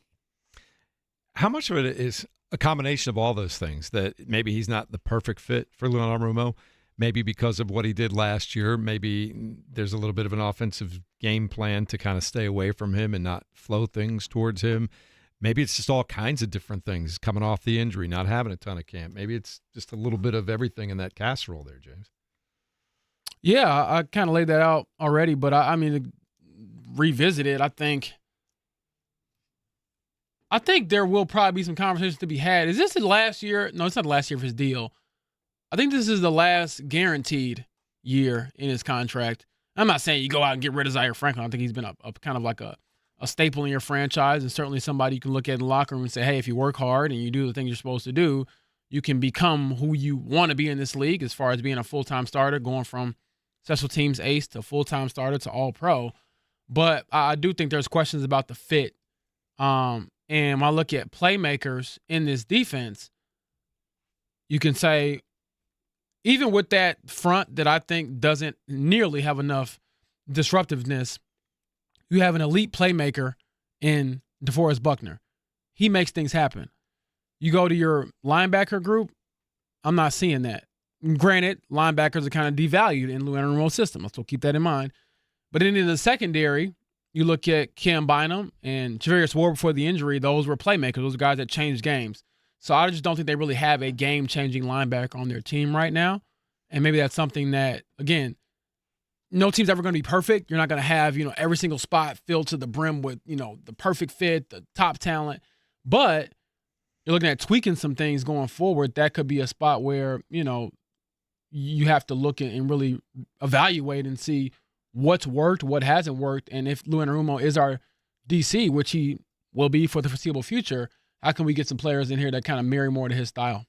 Thing is, though, when you look at possible moves that the Colts might want to make, did they even look at linebacker? It's got to be secondary or defensive end, right? Yeah. I want to look at linebacker. I want to be clear here. Just because I bring it up doesn't mean that I think Zaire Franklin needs to be benched or anything like that. No, I'm not saying that. I'm just saying linebacker's not going to be something they look at. To me, you got to rank the needs. And sure, to James's point, you'd want everything to be perfect and pristine, and every position group gets a first-round pick. And I hate myself for when I nitpick like that, but you have to, right? But so in ranking that, I got to go with pass rush, then corner, and then a big drop to linebacker. Yes, I think linebacker play could and probably needs to get better. I think that's because it's devalued in Lou's system. But yes, and you just have to live in some sense of reality, too, in assembling pieces on the defense. Mo points out here the offensive line play for the Colts. Yeah, I think it's been very, very good, and B, it's been very, very healthy. I'm watching that game last night, and both those teams missing offensive line starters. I think, and it's trending like the Colts will have their offensive line intact again on Sunday. I mean, you've had your O-line together for 8 of 9 weeks. 8 of 9 weeks. The only time you didn't have your O-line together, you lost. Matt Gonzalez with that toe injury. I mean, that, he could boil the whole season down to a numerous, stats and correlations and this and that. And offensive line health is probably something that, I haven't talked about enough, or we haven't talked about enough, and probably deserves even more credit. So, again, how could this thing, when does the NFL humble you? It always humbles you, seemingly. Look at the Chargers and the offensive tackle injuries that they've had to deal with. And they get Joe Alt, their stud left tackle, back, and they beat the brakes off of Minnesota on Thursday Night Football. So, do we see any offensive line injuries develop at all here in the second half of the season? Well, stay healthy is always a big key if you want to go on a run in the National Football League. We'll talk more about the Colts a little bit later on in the show. 9:30, Joel A. Erickson from the Indy Star is going to join us as we continue our discussion about a 7-1 football team that has the best record in the NFL. Coming up next, Rick Carlisle from the Indiana Pacers set to join us as they get ready for a game against the Dallas Mavericks tomorrow night. It's 93.5 at 107.5 The Fan.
9 o'clock hour here on a Tuesday morning. Kevin Bowen, James Boyd, and Mark Dykton with you. 93.5, 107.5.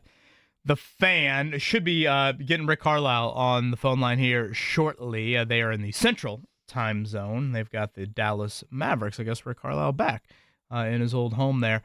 Coming up tomorrow night. Mavs have struggled early this season. Cooper Flagg playing through a left shoulder injury. So they'll see the number one pick coming up tomorrow night, rounding out a 3-game road trip, and then they'll be at home back-to-back coming up this weekend, and then they'll go out west here coming up early in November. So to talk more about all of it, how about a happy belated birthday to our next guest, the Pacers head coach. He is Rick Carlisle. Coach, good morning to you. How are you? Okay. The news of, I guess last week we had the news of Monday night with Aaron Nesmith. Last night, McClung, what led to you guys deciding on him, and is he somebody that will be available to you as early as tomorrow night?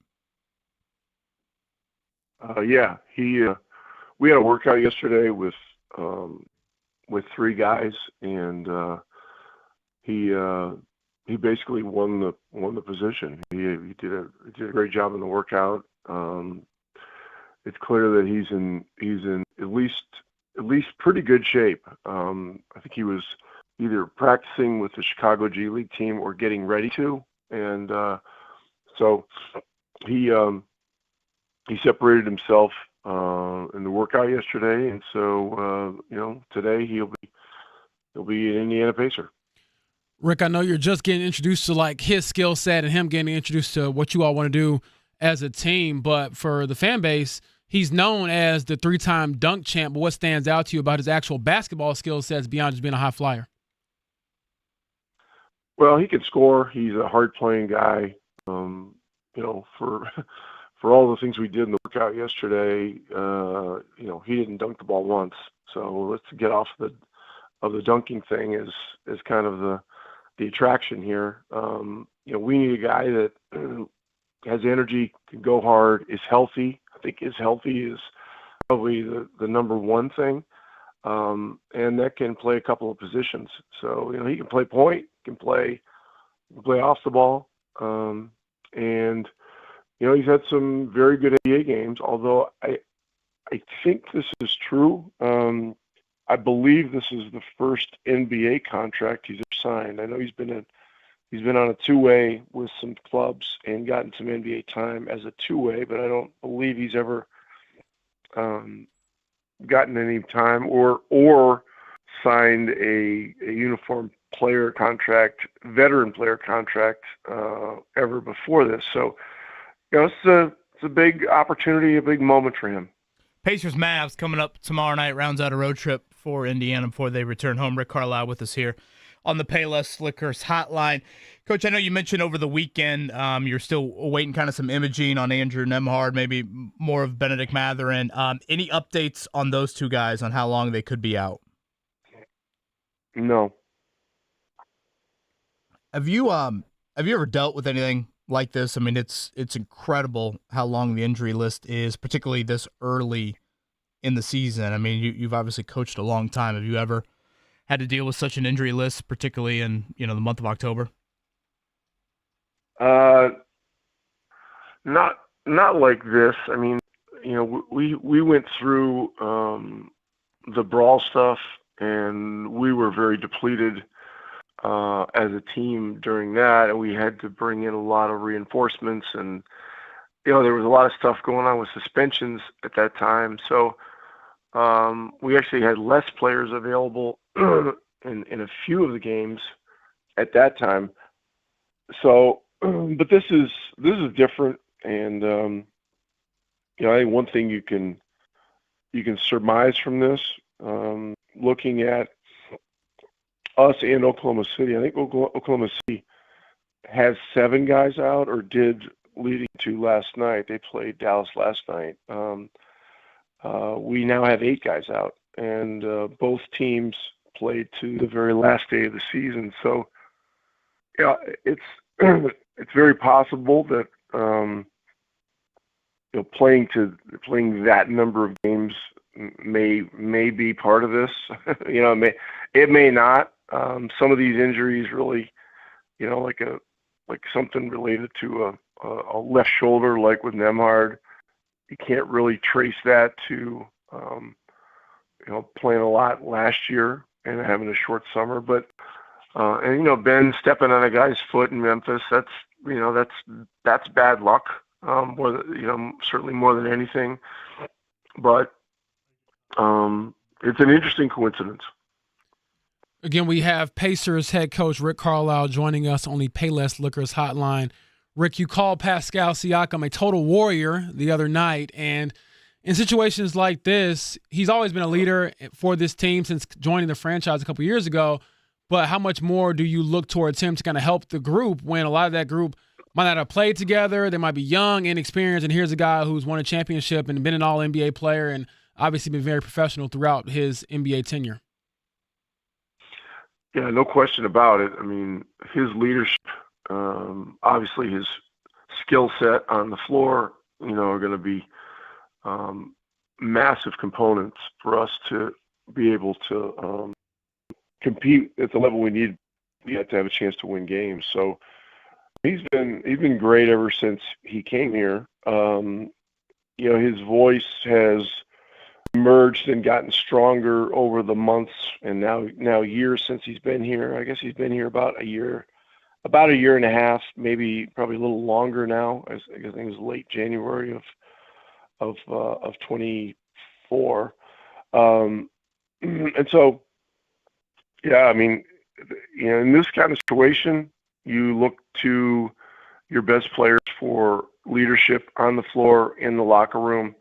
The Minnesota game was an obvious example of his greatness, as both a player and a leader. And just, there was a strong-willed defiance that, we were gonna hang in that game and give ourselves a chance up to the very end. And, he was a major part of that. Rick Carlisle with us here again. Pacers and Mavericks coming up tomorrow night as they round out a road trip. Coach, when Benedict Mathurin went down on Saturday night, he was on one of those heaters in the third quarter, but we had talked about a play that really stood out to us yesterday was, amidst that heater, he finds Ben Shepherd, for a three, kind of pump fakes, gets in the lane, kicks it out. And I don't know, maybe that's a play that he doesn't make as a rookie or something along those lines, albeit a very small sample size. But what were you seeing from Ben here to start the season prior to the injury? Yeah, significant growth, and really in all areas. He was taking on more difficult defensive matchups, offensively, obviously carrying more of a load. His awareness of the floor has gotten better. His reads have gotten better. Coaches have done a great job setting up situations for make reads in practice. Him along with all of our guys, and it's really heartening, to see that kind of improvement. So he's a guy that really ever since the moment he was drafted, and even before that, I think the story's been told many times when he came in for his draft workout that he wanted to come back in that night. Work out again. He wanted to learn. He reiterated that he, wanted to be pushed to be the best possible player that he could, and so he's backed up those words and claims, and so this continues to be a very important year for him. Center clarity. Do you have anything more through 3 games? I felt like Tony Bradley gave you some nice minutes the other night. Obviously, the James Wiseman move probably opens up, maybe a little bit more clarity just with sheer numbers. But what have you seen from your center position here through the first 3 games? Well, all of them have gotten pretty significant opportunity. They all bring some unique skill set stuff that's going to be very important to our team. And so, we need all of them. In terms of, what does this thing look like? Who's the definite starter, who's the definite backup, all that kind of stuff. The other night we started Huff at 4 because of our roster situation, and just simply trying to balance it out so that we could sub on a more or less normal basis. And he did some good things, as the start four. So Memphis and Minnesota, both teams that start the game big. Dallas is another big team. So, if he doesn't start at 4, he is a very good chance he'll see some more minutes at that position. And, right now, a lot of guys are getting their feet wet doing some different things than probably they've ever done. But we're going to have to turn those things into positives. Rick, tomorrow night you all will face Cooper Flagg for the first time, and I know he's a rookie and things can change a lot from him for what he looks like right now versus later in the season, but earlier scouting report on him, what stands out to you about the number 1 pick in the draft? Yeah, he's a great player. I mean, a great young player. It's rare you find a guy that's, what is he, 6'9", 6'10", that can dribble, pass, shoot, make plays.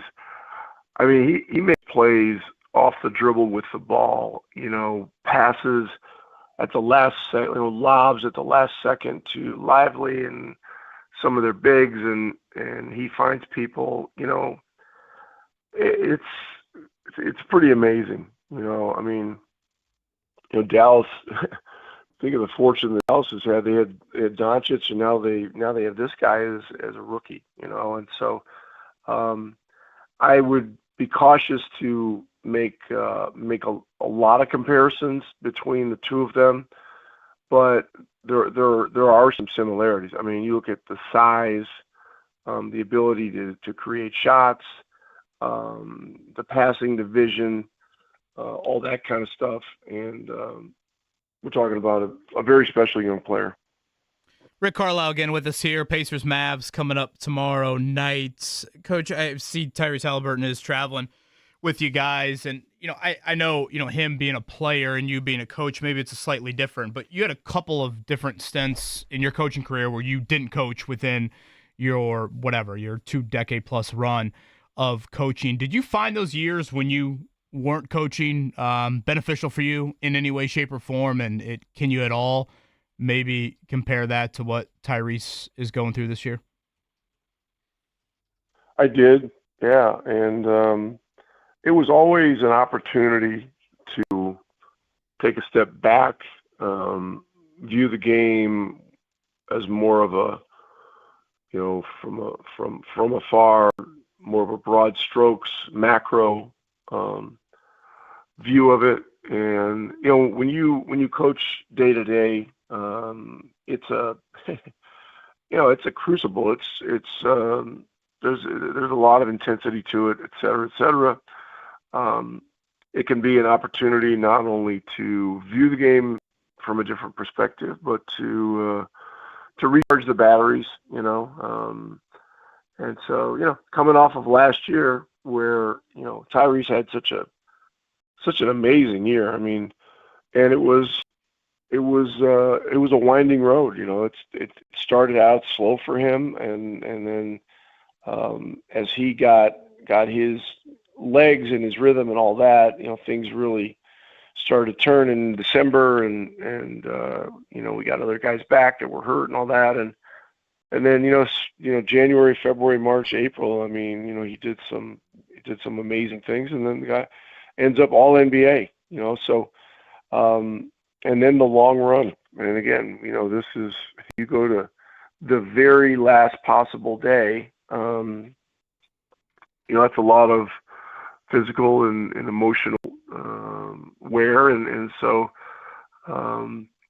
you never want to say that it's a much needed thing, or that it's a needed thing that a player takes a year off, but you always look for positives as to why a situation can present opportunity, and certainly this one I think does, and he's taking advantage of it, and I think many people have seen, there was probably on Instagram, he dunked the ball last week, and so this guy's doing phenomenally well with his rehab, and he and Jason Tatum both. I mean, Tatum had dunked the ball a couple weeks before Tyrese had, and of course his injury happened a couple 3 or 4 weeks before Tyrese's, and so he was a little ahead of Tyrese in terms of the timetable for injury recovery, and of course he's taller too. And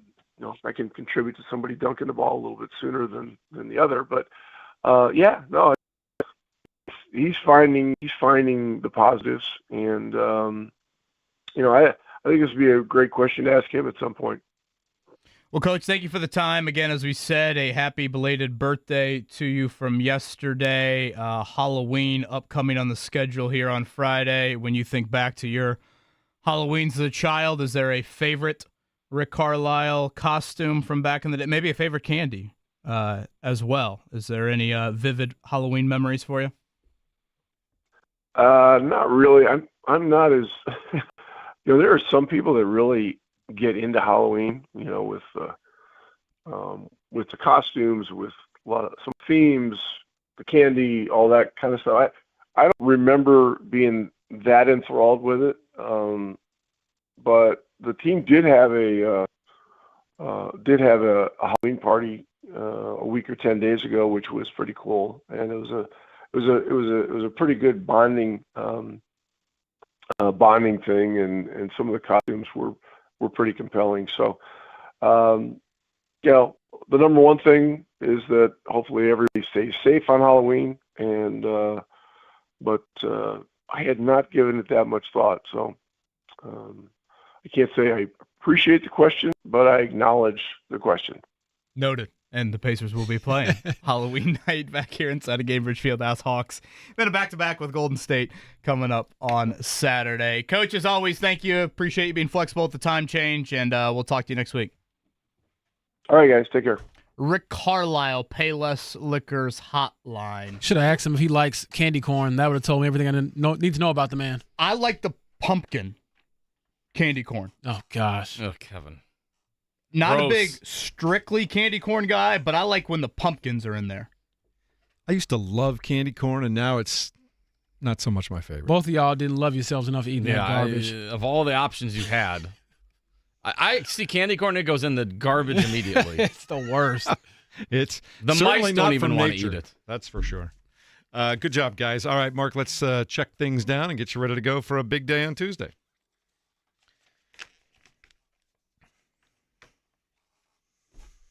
As you men were just discussing with Coach Carlisle, they made a move yesterday. They cut James Wiseman, one of 4 centers they had kept since training camp, to make room, James Boyd, for Mac McClung. We know him as the slam dunk guy, but he's had a good G League career, just hasn't been able to stick with an NBA team so far. Yeah, he's had a great G League career. Won a championship, G League MVP last year, I believe, or the year prior, and first team All G League. And Rick said they worked out a few players yesterday, and he stood out. And I would expect, by the sounds of it, he's going to get an opportunity to run this offense. So I don't know if I'm, buying the whole he didn't dunk thing yesterday from Rick. I would suppose, I should believe him from that.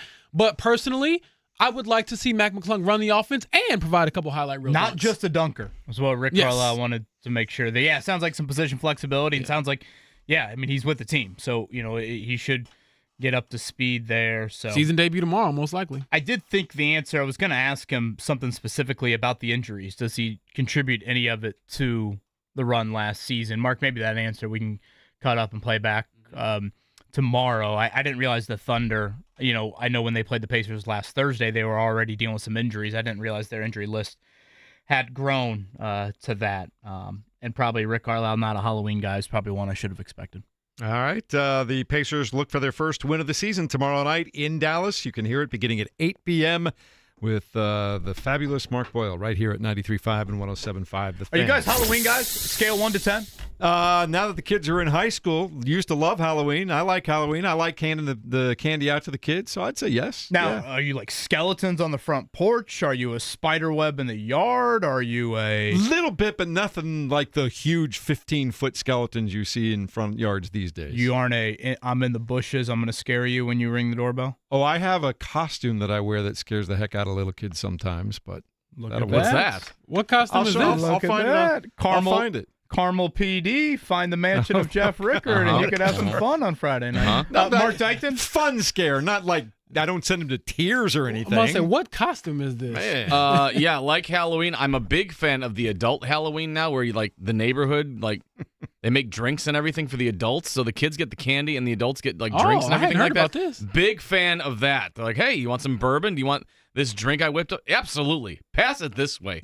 My brother-in-law and I were like, okay, we're going up to northern Indiana for the for trick or treating on Friday, and he's like, you want to tag along with me? I think the wives are staying at the house. I'm like, absolutely. We're gonna have a good time bringing the kids out for trick or treating and having some free drinks. So yes, big fan of the adult trick or treating. Spiking some cider for Friday night. Hell yes, like yes. I will take any and all. Yes. James Boyd. Yeah, I didn't celebrate Halloween growing up because my parents were... More parent slander coming? Yeah, they try to act like they're very religious, which they're not. So I think they're just... always catching strays. Yeah, I think they were just a little cheap growing up with me, to be honest with you. You just kill your parents on the daily And here. I told them, I was like, when I have kids, they're especially when they're young, like they're going to get dressed up. I was going to school without a costume and everyone else has one on. So as an adult, I'm more inclined to, go out and have a good time. But I am team... comfort when it comes to the costume. I'm usually not trying to wear anything too crazy. I get all the photos I might see of the homemade, costumes. I'm not really like that. I'll be a referee pretty much every year. All right. We got to get your dad on the air one of these days and find out some real stories. No, I told about you, Pops man. told me he ain't coming on the air. That's dead. He told me, do your thing, make the money, and keep me out of it. Join the text line. Get in the YouTube chat. Should I appreciate that Rick Carlisle said he didn't love the question, but he acknowledged the question? Is that a win? I think that is a win. Okay. Yeah. That's like every girl I tried to date. And to be fair, I acknowledge it. I don't accept it. He said he, appreciates the question, acknowledges it, and that is what it is. Oh, Mark, that made me laugh. All right. Anyway. I acknowledge your existence. I reject your advances. Right. I will not be responding to your text messages to take me to the Southside Applebee's, but look, we have I acknowledge it. We have Alex Laverne. He says, I can say that I appreciate you, James, that you don't believe that Mac didn't dunk in his workout, but I do acknowledge it. That's going to be our new favorite line.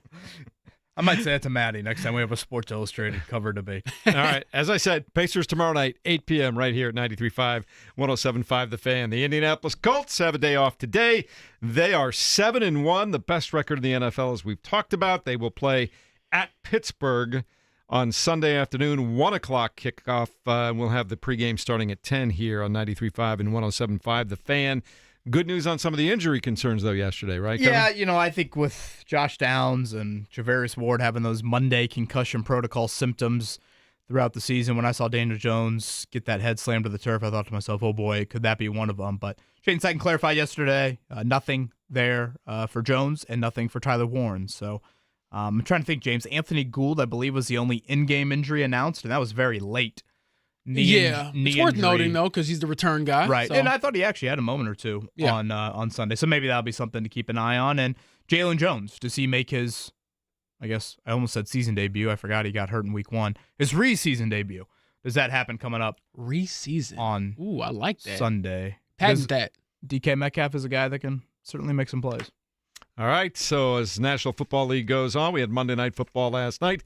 Kansas City starting to turn up the heat. They beat the Washington Commanders 28-7 after a rugged first quarter that saw Patrick Mahomes turn the ball over twice, but after that, he got it rolling. Ended up with 299 yards passing, and 99 of that went to Travis Kelce. And, Kevin, here come the Chiefs.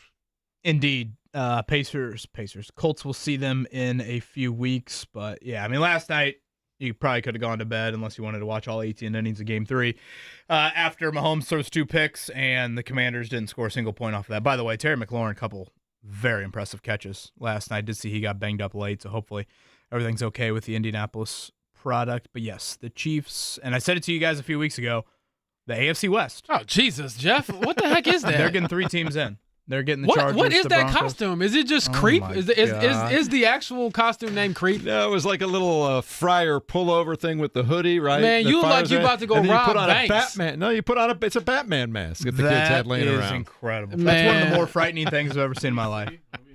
He looks like he's ready to my go steal goodness. car radios. You know, Look like the Gimp in Pulp Fiction. I said Carmel PD needs to watch out. Nah, for real. Right now, Call the feds. aren't they doing like the National Guard to some cities? They might need that. If Chauncey To Billups Jeff can Rickard's get the house. FBI on his neck, hey, FBI Man, oh, at man. Jeff Rickard. It's not Gosh, that bad. pray guys. for the Come children on. in your neighborhood. Tweet that out. Dear Lord. Lord have mercy.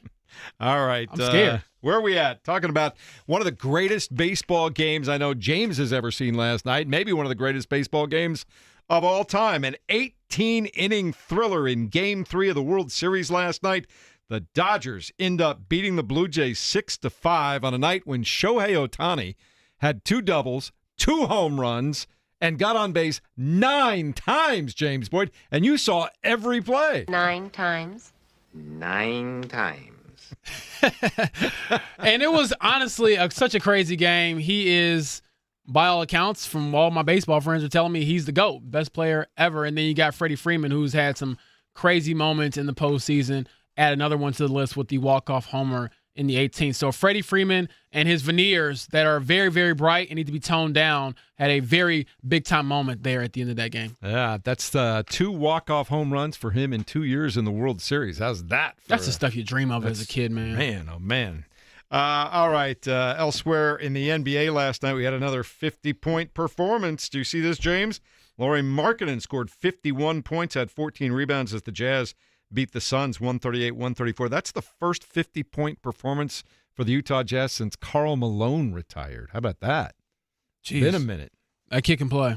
All right. College basketball, we did have one in-state game last night. The Ball State Cardinals losing to Purdue, Fort Wayne. Thank you very much. 84-70 was the final score there. Anything else you want to throw in over there?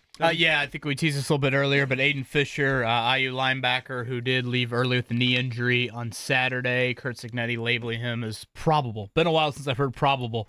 Kurt Cignetti showing his age a little bit there, but good news for a man that plays the game with quite a passion and is a very, very, very good football player. So Indiana at Maryland, that's 3:30 on Saturday. I believe they are a favorite, north of 20 points yet again. And Carson Wentz out for the season with a shoulder injury. Unsurprising considering how he looked in the last game, but done for the year. You know, I've said a lot of things about Carson Wentz over the years. One thing that needs to be said, that dude is tough. Yeah, he has played through some bleep over the years, and shout out to his wife. Sounds like she's delivering baby number 4 any day now. I believe a 4th girl for the Wentz family, who it appears they've called the Zionsville area home. I will say this, Kirk Herbstreit, I believe he's on that call for that game when he was injured and was talking about suck it up and you got to show more emotional, regulation. Kick rocks. What the hell does that even mean? Emotional regulation? Because he threw his helmet on the sideline. Because he's in pain. Like, the dude was playing through something he probably shouldn't have been playing through. And so it's just funny to hear people who haven't played in the NFL or haven't, done what he's done, criticize him for being in literal pain. All right, that's going to wrap up the check down. Coming up in a moment, more Colts talk with the great Joel A. Erickson from the Indy Star on 93.5 and 107.5 The Fan. No disrespect to Rats. Can't say I appreciate the question, but I acknowledge the question.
Tuesday morning, and it's a day following another Victory Monday, celebrating both the Colts and the Indiana Hoosiers. And got basketball season starting. It was great to talk and catch up with Rick Carlisle with you guys just a few moments ago. And now we go back to the Indianapolis Colts. Joel A. Erickson covers the team for the Indianapolis Star, the Indy Star they call it now, and he is on the Payless Liquors hotline. Happy Tuesday, Joel.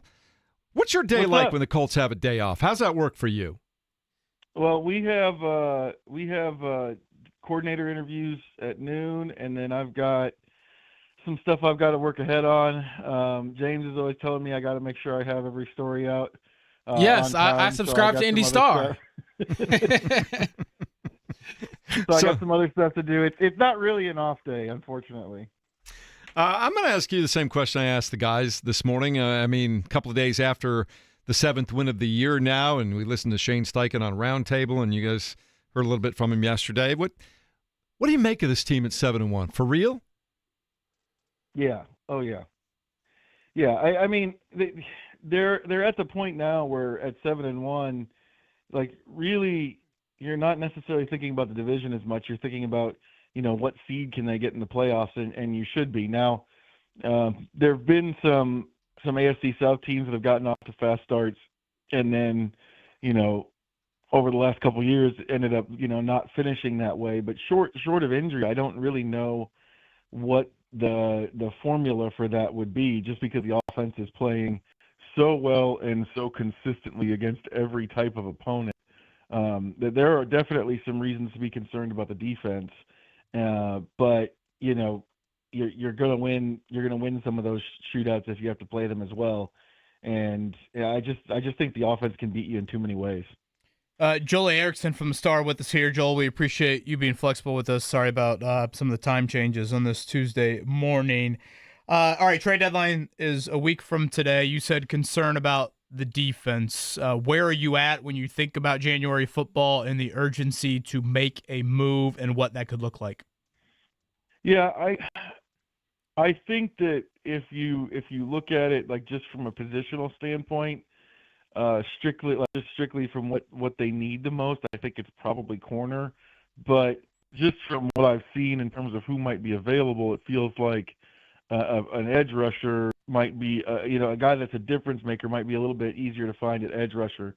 So one of those two spots, I think, is the thing that sticks out to me in terms of just this is a team that's given up a lot of passing yards, the Colts are, and it hasn't bit them yet necessarily, but it obviously could. We saw it in the Rams game, and I think just trying to upgrade that pass defense, that third down defense, in some way is the biggest thing. I also just kind of think, if you look at that deal that went down yesterday, the Titans send nickel cornerback Roger McCreary to the Rams. That's for a conditional pick swap. It's like a 5th rounder for a 6th rounder, and it depends on playing time. It just doesn't seem like, it seems like there's probably a decent player you can get without really having to give up a ton in terms of the price. So, Joel, going back to the offense for a second, when I tell you they have the number 1 ranked scoring offense in the league, but they haven't had a 100-yard receiver this season, your reaction is what? I think it helps. I think it helps Shane Steichen. I think it helps the Colts. I think it helps, I think it probably helps Daniel Jones that he doesn't have to, when you have that great receiver and that the ball's going to them every time, I think you have to do a lot of stuff in the offense to make sure he's hidden, keep coverages off of him, find ways to get him open. The Colts don't really have to do that. They don't have to do. They can just call what works, and they can just call what works for the coverage, and feel pretty good about the fact that wherever Jones is throwing the ball, the guy's going to make a play. Talking to Joel A. Erickson, Indy Star, about the Indianapolis Colts getting ready to go into the second half of the season pretty quickly here, and a lot of big games coming up. Specifically, I know it's still almost a month away, but, man, Kansas City is on the rise again, and how big does that game start to look at Arrowhead Stadium? Yeah, it could be really big. The Chiefs getting 3 losses there at the beginning of the season, I think, in terms of who's got the higher seed it's a significant advantage the Colts have because this is the Chiefs are always playing a first place schedule. They have to play the AFC West in their conference schedule. I think picking up some losses early isn't good, but yeah, it does feel like the Chiefs are another team that's are a team that looks offensively like we've seen them look in the past, and that makes them a good one. It's a tough schedule for the Colts in general, but yeah, I think most people are going to circle that game. All right, last one from me, Joel. When your NFL brain starts to speak, I typically listen. When I say typically, I always listen. Coach Joel. So I bring that up to say MVP. We know what the acronym stands for, most valuable player. We know how the award has largely gone over the last decade plus. When you hear MVP, and correct me if I'm wrong, I believe of the 50 votes that go for the MVP, I don't believe our market has a vote.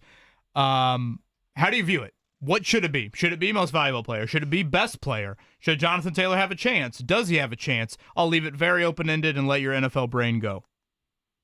So I have thought for a long time, and this is generally my voting thoughts on like the Heisman, which has also become a quarterback award. I don't love it. I would prefer to open it up to the entire league, really. There was a year where J.J. Watt had a pretty good case with what he was doing for Houston, and I understand that it's the award is most valuable player, and that most teams. I think we all know the Tom Moore quote about what happens if your backup quarterback is in. At the same time, if Jonathan Taylor's out of this Colts offense, does it bring it to a grinding halt? No, but I also don't think you have the same level of efficiency that you're having or anywhere close to it. I can't remember. I think I saw online yesterday that the Colts run game right now is like the 6th best offense or 7th best offense in football based on expected points added per play, which is an advanced stat that kind of like takes a look at how efficient you are. Yes, the Colts offensive line is great, but we never say that with the quarterbacks. We never say, hey, this guy's an MVP candidate, but his offensive line is great, so we have to discount him. Or, hey, the wide receivers he's got are great, so we have to discount him. Like the offensive line for the Colts is great, but if you're watching Jonathan Taylor week in and week out, that there's probably not another running back who's making the plays he's making right now. So most valuable player, you can look at it in, I think the way most people look at it from an NFL standpoint is, well, if you don't have that quarterback, the offense won't be good. Obviously, these Colts are an example of that. There's a similar offense last year with Anthony Richardson instead of Daniel Jones for the most part, and not nearly as successful. On the flip side, from a most valuable player standpoint, in terms of what makes this offense special, what's made this offense really, really special, like they're really good at throwing the ball, but they're just hitting people with the run in a way that you don't see very often. This isn't even like Saquon Barkley last year because it's just not happening on many carries. So I think when a player's having a season like this, in a season where there's not a lot of quarterbacks, I think Jonathan Taylor should be the front runner right now, even though, I think the betting odds would say he's probably not. Again, we have Joey Erickson with us from the Indy Star, covers the Colts. Last one from me, Joel. You had the series on the Irsay daughters, who are now taking over as the owners following the death of Jim Irsay earlier this year. I would encourage everyone listening to read those pieces, but from your perspective as a writer, what was it like pulling those stories together? And can you take us behind the scenes of the process of just getting the Irsay daughters on the record to talk about, life in the NFL? Yeah, I think the goal more than anything else was to kind of introduce Carly Irsay Gordon, Casey Foyt, and Kalen Jackson to the city of Indianapolis as people. We knew a ton about Jim Irsay personally, in addition to his role in terms of the team. We knew a ton about like how his how his brain worked and stuff like that because he was so public. As you get to a change in ownership, the idea here was, okay, we're going to have press conferences like we had where we ask about what they think about the state of the team. You know, we know what Kalen's been doing with Kicking the Stigma. I wanted to get at, you know, who they are, and because realistically, the three of them are the people, you know, at West 56 that are going to be with us the longest. And so that was the goal of the stories. I think it probably made the interviews a little bit easier because they were. And then the other thing was just, you know, really got to thank the Colts and you know, all three of them for giving me a ton of time. All three interviews were around an hour, I think, and just kind of getting a chance to try to get to know them, who they are as people, what matters to them. And then the hard part is once you have an hour-long interview, you know this, James, the hard part is focusing it and making sure that there's a clear point to it. Good stuff, Joel. Thanks as always, and we look forward to reading your stuff as it continues to come out. And we really appreciate you coming on the show every week, too. Love your stuff. Thanks, Joel. Yep. You bet. Thanks, guys. There is. We didn't even have time to ask him about his thoughts on the World Series last night. I wonder if he's just boycotting the World Series at this point in time with no Brewers involved. Nah, I think Joel's a baseball purist, and he has to appreciate what Shohei is doing. So I'm sure I'll be able to nerd out with him when I see him tomorrow at the facility. All right. Coming up in a moment, we'll finish up the show strong, talk a little bit more about the Colts and their defense as we continue 93.5 and 107.5 The Fan.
Big show today. We've heard from Doug Boles at the Speedway, Rick Carlisle from Dallas, Joel A. Erickson talking about the Colts just a moment ago. We've been talking a lot about the defense this morning, guys, and you take a look at the injuries and how they've had to shuffle and guys coming in and out because of all those injuries. What's it meant to have Kenny Moore just back being Kenny Moore at this point in time?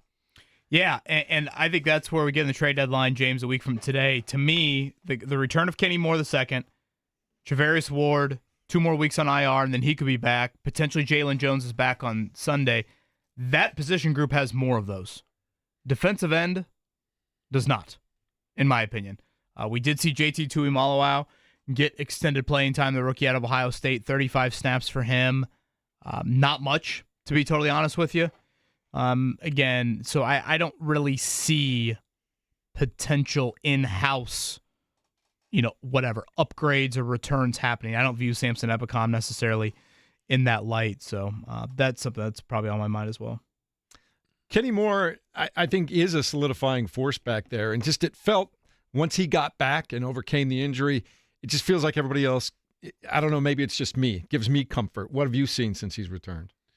Yeah, he's a steady guy, one of the best slot cornerbacks in the league. It sounds like he's still working through the Achilles thing. It's probably one of those things where most players at this point in the year, you got something that's going to nag you for the rest of the year because it's such a physical sport. But, yeah, he kind of told us that he had to be patient with himself to navigate the Achilles because we know, and especially in this city, one false step and it's all over. So excited to see him get back out there. Enjoy the celebration that he had where he pretended to wash his hands. Shout out to the kid who inspired him to do that, and shout out to Kenny for following through on it too. So that's a positive for the Colts, but certainly have to get better defensively because even in that game Sunday, Kevin, I thought that they gave up too many third downs, especially early. And again, 3rd and longs, can't get off the field. Well, 3rd and 14, Cam Ward missed one. I mean, they IU Manor, however you say his last name, he was open, and that could have been a huge play in that game. Couple Rick Carlisle notes. If you missed that from us earlier, Mark will have that up if he doesn't already up on the podcast. Max McClung, thank you, Mark, won a 3-man workout yesterday